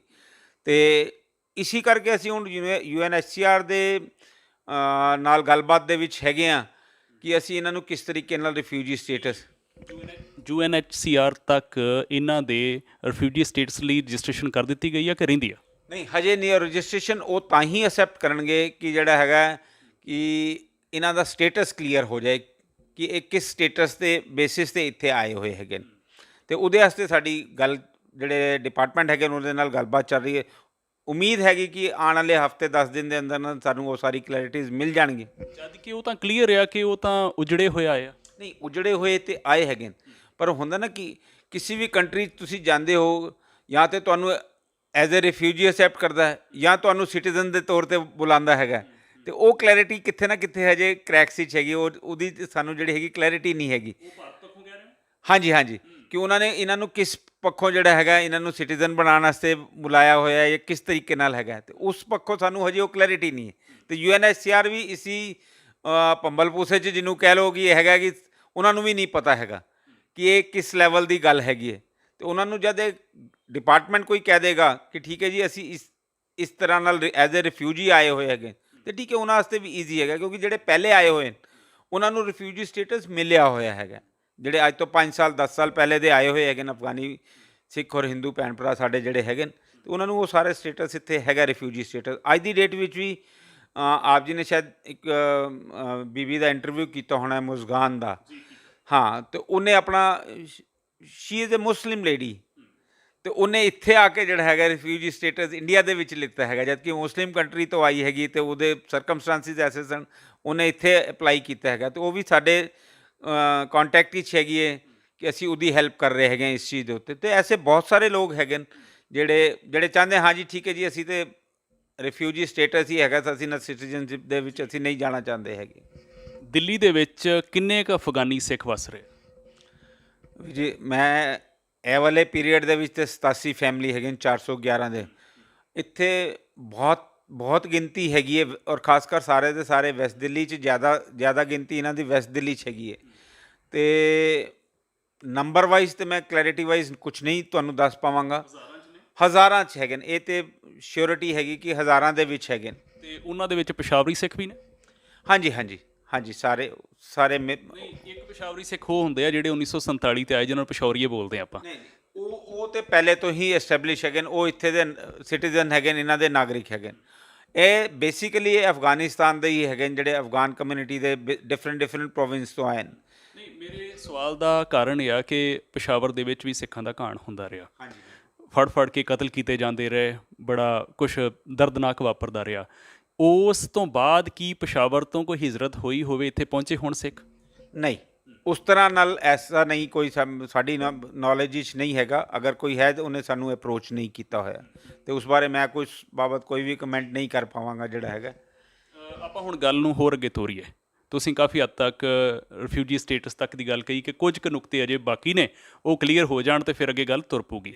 ਜੇ ਮੰਨ ਲਓ ਕਿ ਇਹ ਸਿੱਖ ਜਿਹੜੇ ਨੇ ਸਾਰੇ ਆਪਣੇ ਪ੍ਰੋਮੀਨੈਂਟ ਸਿੱਖਾਂ ਨਾਲ, ਆਪਣੇ ਆਗੂਆਂ ਨਾਲ ਬਹਿ ਕੇ ਤੇ ਇਹ ਇੱਕ ਵਿਚਾਰ ਕਰ ਲੈਣ ਕਿ ਅਸੀਂ ਰਿਫਿਊਜੀ ਸਟੇਟਸ ਲੈਣਾ ਚਾਹੁੰਦੇ ਹਾਂ, ਉਸ ਤੋਂ ਅੱਗੇ ਫਿਰ ਗੱਲ ਕੀ ਚੱਲੂਗੀ, ਕਿਵੇਂ ਤੁਰ ਸਕਦੀ ਆ, ਉਸ ਅਗਲਾ ਭਵਿੱਖ ਕਿਵੇਂ ਆ? ਤੁਹਾਡਾ ਤਜਰਬਾ ਇਸ ਚੀਜ਼ ਦੇ ਵਿੱਚ। ਦੇਖੋ ਜੀ, ਇਹੀ ਹੈਗਾ ਕਿ ਅਗਰ ਇੱਕ ਵਾਰੀ ਇਹਨਾਂ ਨੂੰ ਰਿਫਿਊਜੀ ਸਟੇਟਸ ਮਿਲਦਾ ਹੈਗਾ ਤੇ ਫਿਰ ਅਸੀਂ ਜਿਹੜਾ ਹੈਗਾ ਇਹਨਾਂ ਦਾ ਕੁਛ ਨਾ ਕੁਛ ਸਪੋਂਸਰਸ਼ਿਪਸ ਜਾਂ ਕੁਛ ਪ੍ਰੋਗਰਾਮਸ ਜਿਹੜੇ ਹੈਗੇ ਨੇ ਡਿਫਰੈਂਟ ਕੰਟਰੀਜ਼, ਜਿਸ ਤਰ੍ਹਾਂ ਕੈਨੇਡਾ ਦਾ ਹੀ ਨਾਮ ਆਉਂਦਾ ਹੈ ਜਾਂ USA ਦਾ ਨਾਮ ਆਉਂਦਾ, ਤੇ ਉਹਨਾਂ ਦੇ ਸਪੋਂਸਰਸ਼ਿਪ ਪ੍ਰੋਗਰਾਮਸ ਹੈਗੇ ਜਿਹਦੇ ਵਿੱਚ ਇਹਨਾਂ ਨੂੰ ਇਨਰੋਲ ਕਰਕੇ ਉੱਥੇ ਬੁਲਾਇਆ ਜਾ ਸਕਦਾ ਹੈ। ਜਿਸ ਤਰ੍ਹਾਂ ਹੁਣ ਮੇਰੀ ਨੌਲੇਜ ਵਿੱਚ ਹੈਗਾ ਕਿ ਕੈਨੇਡਾ ਦੇ ਵਿੱਚ ਜਿਹੜਾ ਹੈਗਾ ਉਹਨਾਂ ਨੇ ਪਿੱਛੇ ਜਿਹੜਾ ਹੈਗਾ ਸਾਲ 2 ਸਾਲ ਪਹਿਲੇ ਕਿਸੇ ਕੰਟਰੀ ਤੋਂ ਤਕਰੀਬਨ 25-30 ਹਜ਼ਾਰ ਬੰਦਾ ਬੁਲਾਇਆ ਸੀ ਸੀਰੀਆ ਤੋਂ।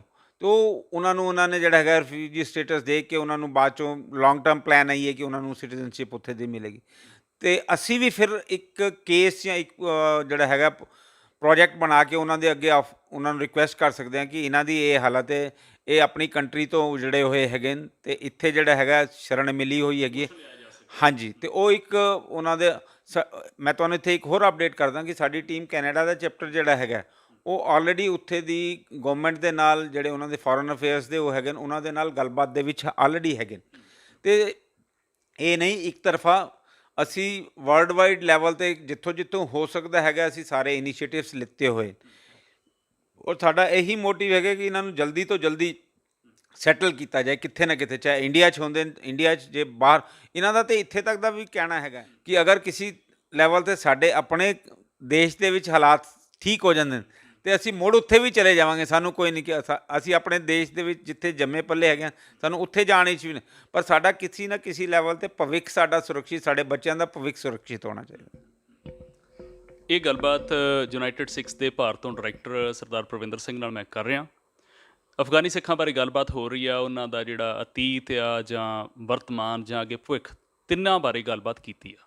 ਮੈਂ ਆਖਰ ਦੇ ਵਿੱਚ ਸਰਦਾਰ ਪ੍ਰਵਿੰਦਰ ਸਿੰਘ ਨੂੰ ਪੁੱਛਾਂ ਕੋਈ ਹੋਰ ਗੱਲ ਰਹਿ ਗਈ ਹੋਵੇ ਤੇ ਤੁਸੀਂ ਕਰ ਸਕਦੇ ਹੋ। ਨਹੀਂ ਜੀ, ਇਹ ਆਪ ਜੀ ਦੇ ਜਿਹੜਾ ਹੈਗਾ ਚੈਨਲ ਦੇ ਥਰੂ ਮੈਂ ਸਾਰਿਆਂ ਨੂੰ ਬੇਨਤੀ ਕਰਨਾ ਚਾਹਾਂਗਾ ਕਿ ਇਹ ਬਹੁਤ ਵੱਡੀ ਲੜਾਈ ਹੈਗੀ ਹੈ ਜੀ, ਅਤੇ ਇੱਕ ਦਿਨ ਵਿੱਚ ਕੋਈ ਇਹਦਾ ਸੋਲਿਊਸ਼ਨ ਨਿਕਲਣਾ ਨਹੀਂ ਹੈਗਾ। ਇਹਦੇ ਸਾਨੂੰ ਸਾਰਿਆਂ ਦਾ, ਸਾਰੀ ਜਥੇਬੰਦੀਆਂ ਦਾ, ਸਾਰੇ ਭੈਣਾਂ ਭਰਾਵਾਂ ਦਾ ਸਪੋਰਟ ਚਾਹੀਦਾ ਹੈਗਾ। ਇਹਦੇ ਵਾਸਤੇ ਤੁਸੀਂ ਜਿਹੜਾ ਹੈਗਾ ਯੂਨਾਈਟਿਡ ਸਿੱਖਸ ਨੂੰ ਜਿਸ ਲੈਵਲ 'ਤੇ ਵੀ ਸਪੋਰਟ ਕਰ ਸਕਦੇ ਹੈਗੇ ਹੋ, ਤੁਸੀਂ ਯੂਨਾਈਟਿਡ ਸਿੱਖਸ ਦੇ ਨਾਲ ਜੁੜੋ, ਵੋਲੰਟੀਅਰ ਬੇਸ ਜੁੜੋ, ਉਹਨਾਂ ਨੂੰ ਫੰਡਸ ਦੀ ਜ਼ਰੂਰਤ ਹੁੰਦੀ ਹੈ, ਤੁਸੀਂ ਫੰਡ ਰੇਜ਼ਿੰਗ ਦੇ ਵਿੱਚ ਸਾਡੀ ਹੈਲਪ ਕਰੋ, ਕਿਉਂਕਿ ਇਹ ਇੱਕ ਬਹੁਤ ਵੱਡੀ ਲੜਾਈ ਹੈਗੀ ਹੈ ਤੇ ਜਿਹਦੇ ਸਾਰਿਆਂ ਦਾ ਕੰਟਰੀਬਿਊਸ਼ਨ ਹੈਗਾ। ਜਿਸ ਤਰ੍ਹਾਂ ਹੈ ਕਿ ਇੱਕ ਪੈਸਾ, ਇੱਕ ਚੀਜ਼ ਜਿਹੜੀ ਹੈਗੀ ਇਕੱਠੇ ਹੋ ਕੇ ਕਿਸੇ ਲੈਵਲ 'ਤੇ ਕੋਈ ਵੱਡਾ ਉਪਰਾਲਾ ਕਰਕੇ ਅਸੀਂ ਇਹਨਾਂ ਦਾ ਅੱਗੇ ਦਾ ਭਵਿੱਖ ਸੁਰੱਖਿਅਤ ਕਰ ਸਕਦੇ ਹੈਗੇ ਹਾਂ। ਅਤੇ ਇਹੀ ਮੇਰੀ ਰਿਕੁਐਸਟ ਹੈਗੀ ਹੈ ਕਿ ਸਾਰੇ ਮਿਲ ਜੁਲ ਕੇ ਅਸੀਂ ਜਿਹੜਾ ਹੈਗਾ ਇਹਨਾਂ ਨੂੰ ਕਿਤੇ ਨਾ ਕਿਤੇ ਸੈਟਲ ਕਰਨ ਦੀ ਕੋਸ਼ਿਸ਼ ਕਰੀਏ, ਕਿਉਂਕਿ ਇਹ ਆਪਣਾ ਘਰ-ਬਾਰ ਛੋੜ ਕੇ ਆਏ ਹੈਗੇ ਨੇ। ਇਹਨਾਂ ਨੇ ਉਹ ਹਾਲਾਤ ਦੇਖੇ ਹੈਗੇ ਨੇ ਜਿਹੜੇ ਵਾਹਿਗੁਰੂ ਕਿਸੇ ਨੂੰ ਵੀ ਨਾ ਦਿਖਾਏ। ਆਪਣੇ ਸਾਹਮਣੇ ਜਿਹੜਾ ਹੈਗਾ ਅਸੀਂ ਆਪਣੀ ਸਾਖੀਆਂ 'ਚ ਬੜੀਆਂ ਚੀਜ਼ਾਂ ਸੁਣੀਆਂ ਪੜ੍ਹੀਆਂ ਹੈਗੀਆਂ ਕਿ ਸਾਡੇ ਪੁਰਾਤਨ ਟਾਈਮ ਦੇ ਵਿੱਚ ਇਹ ਸਾਰੀਆਂ ਸ਼ਹਾਦਤਾਂ ਹੋਈਆਂ, ਇਹ ਸਭ ਕੁਝ ਹੋਇਆ। ਇਹ ਤੇ ਆਪਣੀ ਜਿਵੇਂ ਲਾਹੌਰ 'ਚ ਮੀਰ ਮੰਨੂ ਜ਼ੁਲਮ ਕਰਦਾ ਸੀ, ਹਾਂਜੀ, ਤੇ ਇਹਨਾਂ ਨੇ ਤੇ ਆਪਣੀ ਅੱਖੀ ਇਹ ਚੀਜ਼ਾਂ ਦੇਖੀਆਂ ਨਾ। ਇਹਨਾਂ ਨੇ ਆਪਣੀ ਅੱਖੀ ਜਿਹੜੇ ਹੈਗੇ ਆਪਣੇ ਬੱਚਿਆਂ ਨੂੰ, ਇੱਕ ਇੰਸੀਡੈਂਟ ਵੀਰ ਜੀ ਨੇ ਸ਼ਾਇਦ ਤੁਸੀਂ ਆਪ ਜੀ ਨੇ ਕਵਰ ਕੀਤਾ ਹੋਣਾ ਕਿ ਉਸ ਪਰਿਵਾਰ ਦੀ 5 ਸਾਲ ਦੀ ਬੱਚੀ ਜਿਹੜੀ ਹੈਗੀ ਉਹਨਾਂ ਦੇ ਸਾਹਮਣੇ ਸ਼ਹੀਦ ਹੋ ਗਈ, ਭਾਈ ਹਰਿੰਦਰ ਸਿੰਘ। ਉਹਨਾਂ ਦੀ ਵਾਈਫ ਸ਼ਹੀਦ ਹੋ ਗਈ, ਉਹਨਾਂ ਦੇ ਫਾਦਰ ਸ਼ਹੀਦ ਹੋ ਗਏ। ਤੇ ਇਹ ਸੋਚੋ ਕਿ ਉਸ ਵੀਰ ਦੇ ਉੱਤੇ ਕੀ ਬੀਤਿਆ ਹੋਣਾ ਹੈ। ਚਾਹੇ 1 ਸਾਲ ਹੋ ਗਿਆ, ਪਰ ਉਹ ਜ਼ਖਮ ਐਸੇ ਹੈਗੇ ਜਿਹੜੇ ਨਹੀਂ ਭਰਨੇ। ਔਰ ਸਾਡੀ ਕਮਿਊਨਿਟੀ ਵਾਈਜ਼ ਸਾਰੀ ਕਮਿਊਨਿਟੀ ਨੂੰ ਮੈਂ ਇੱਕ ਰਿਕੁਐਸਟ ਕਰਨਾ ਚਾਹਾਂਗਾ ਕਿ ਜਿਹੜਾ ਹੈਗਾ ਅਸੀਂ ਇਹਨਾਂ ਦੇ ਨਾਲ ਇਸ ਔਖੇ ਘੜੀ 'ਚ ਖੜੇ ਹੋਈਏ, ਤੇ ਤਾਂ ਕਿ ਅਸੀਂ ਇਹਨਾਂ ਨੂੰ ਕਿੱਥੇ ਨਾ ਕਿੱਥੇ ਸੈਟਲ ਕਰ ਸਕੀਏ। ਇੱਕ ਆਖਰ ਦੇ ਵਿੱਚ ਸਵਾਲ ਕਿ ਜਿਹੜੇ ਹੋਰ ਵੀ ਜਥੇਬੰਦੀਆਂ ਜਾਂ ਕੋਈ ਨਿੱਜੀ ਤੌਰ 'ਤੇ ਕੁਝ ਪ੍ਰੋਮੀਨੈਂਟ ਸਿੱਖ ਜਿਹੜੇ ਆ ਉਹ ਜਦੋਂ ਸਹਿਯੋਗ ਕਰ ਰਹੇ ਆ ਯੂਨਾਈਟਿਡ ਸਿੱਖਸ ਦੇ ਵਾਂਗ ਹੀ, ਤੁਹਾਡਾ ਉਹਨਾਂ ਨਾਲ ਤਾਲਮੇਲ ਕਿੱਦਾਂ ਦਾ ਚੱਲ ਰਿਹਾ? ਨਹੀਂ, ਸਾਡਾ ਉਹਨਾਂ ਦੇ ਦੇਖੋ ਜੀ ਜ਼ਰੂਰ ਇਹ ਹੁੰਦਾ, ਅਸੀਂ ਇੱਕ ਕੋਸ਼ਿਸ਼ ਸਾਡੀ ਰਹਿੰਦੀ ਹੈ ਕਿ ਕਿੱਥੇ ਵੀ ਅਸੀਂ ਓਵਰਲੈਪ ਨਾ ਕਰੀਏ ਕਿਸੇ ਚੀਜ਼ ਨੂੰ। ਹੁਣ ਇੱਕ ਕਿਸੇ ਦੀ ਐਕਸਪਰਟੀ ਕਿਸੇ ਚੀਜ਼ ਕਿਸੇ ਜਥੇਬੰਦੀ ਦੀ ਹੈਗੀ ਹੈ, ਅਤੇ ਉਹ ਇਹੀ ਕੋਸ਼ਿਸ਼ ਹੁੰਦੀ ਕਿ ਉਹਨਾਂ ਨਾਲ ਬੈਠ ਕੇ ਗੱਲਬਾਤ ਕਰਕੇ ਕਿ ਹਾਂਜੀ ਇਹ ਕਾਰਜ ਤੁਸੀਂ ਕਰ ਰਹੇ ਹੈਗੇ ਹੋ, ਠੀਕ ਹੈ, ਇਹ ਤੁਹਾਡੀ ਐਕਸਪਰਟੀ ਹੈਗੀ, ਤੁਸੀਂ ਇਹਦੇ 'ਚ ਤੁਸੀਂ ਇਹ ਕਾਰਜ ਤੁਸੀਂ ਕਰੋ, ਬਾਕੀ ਇਹ ਕਾਰਜ ਜਿਹੜੇ ਹੈਗੇ ਨੇ ਅਸੀਂ ਕਰ ਰਹੇ ਹੈਗੇ। ਅਤੇ ਇੱਕ ਕੋਆਰਡੀਨੇਸ਼ਨ ਜ਼ਰੂਰ ਅਸੀਂ ਕੋਸ਼ਿਸ਼ ਕਰਦੇ ਹਾਂ ਬਣਾ ਕੇ ਚੱਲੀਏ ਕਿ ਕੋਈ ਐਸਾ ਨਾ ਹੋਏ ਕਿ ਅਸੀਂ ਵੀ ਸੇਮ ਕੰਮ ਉਹੀ ਕਰਦੇ ਰਹੀਏ, ਉਹ ਵੀ ਜਿਹੜਾ ਹੈਗਾ ਸੇਮ ਚੀਜ਼ ਕਰਦੇ ਰਹਿਣ, ਤੇ ਜਿਹਦੇ ਨਾਲ ਉਹਦਾ ਨੁਕਸਾਨ ਹੀ ਹੋਏਗਾ, ਕੋਈ ਫਾਇਦਾ ਨਹੀਂ ਹੋਏਗਾ। ਕਿਉਂਕਿ ਸੰਗਤ ਦਾ ਪੈਸਾ ਹੈਗਾ, ਜਿਤਨਾ ਅਸੀਂ ਸੋਚ ਸਮਝ ਕੇ ਖਰਚ ਕਰਾਂਗੇ ਉਹੀ ਸਾਨੂੰ ਜਿਹੜਾ ਹੈਗਾ ਅੱਗੇ ਕੰਮ ਆਉਣਾ ਹੈਗਾ। ਇਹ ਗੱਲਬਾਤ ਸਰਦਾਰ ਪ੍ਰਵਿੰਦਰ ਸਿੰਘ ਹੁਣਾਂ ਨਾਲ ਯੂਨਾਈਟਿਡ ਸਿੱਖਸ ਦੇ ਰੂਪ ਦੇ ਵਿੱਚ ਕੀਤੀ। ਉਹਨਾਂ ਨੇ ਸਾਰਾ ਕੁਝ ਵਿਸਥਾਰ ਨਾਲ ਦੱਸਿਆ। ਇਹ ਬੜਾ ਚੰਗੇ ਯਤਨ ਨੇ ਕਿ ਜੋ ਕੁਝ ਭਾਣਾ ਵਾਪਰਿਆ ਪਿਛਲੇ ਸਮੇਂ ਦੇ ਵਿੱਚ, ਅਤੇ ਉਹਨਾਂ ਭਰਾਵਾਂ ਦੀ, ਉਹਨਾਂ ਭੈਣਾਂ ਦੀ ਢਾਰਸ ਬਣਨ ਦਾ ਵੇਲਾ ਸੀ। ਸੋ ਜਿੰਨਾ ਵੀ ਇਹ ਬਣ ਸਕੇ ਉਸ ਦਾ ਸਵਾਗਤ। ਰਹਿੰਦੇ ਕਾਰਜ ਜਿਹੜੇ ਨੇ ਉਹ ਕਹਿੰਦੇ ਸਾਡਾ ਧਿਆਨ ਉਸ 'ਤੇ ਹੈ, ਸੋ ਉਹ ਕਰਨਗੇ।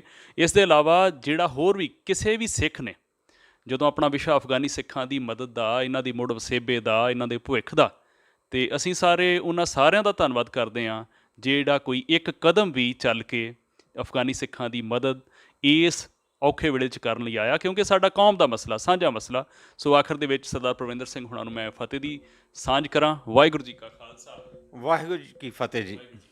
ਸੋ ਤੁਸੀਂ ਵੇਖਦੇ ਰਹੋ Sikh24.com।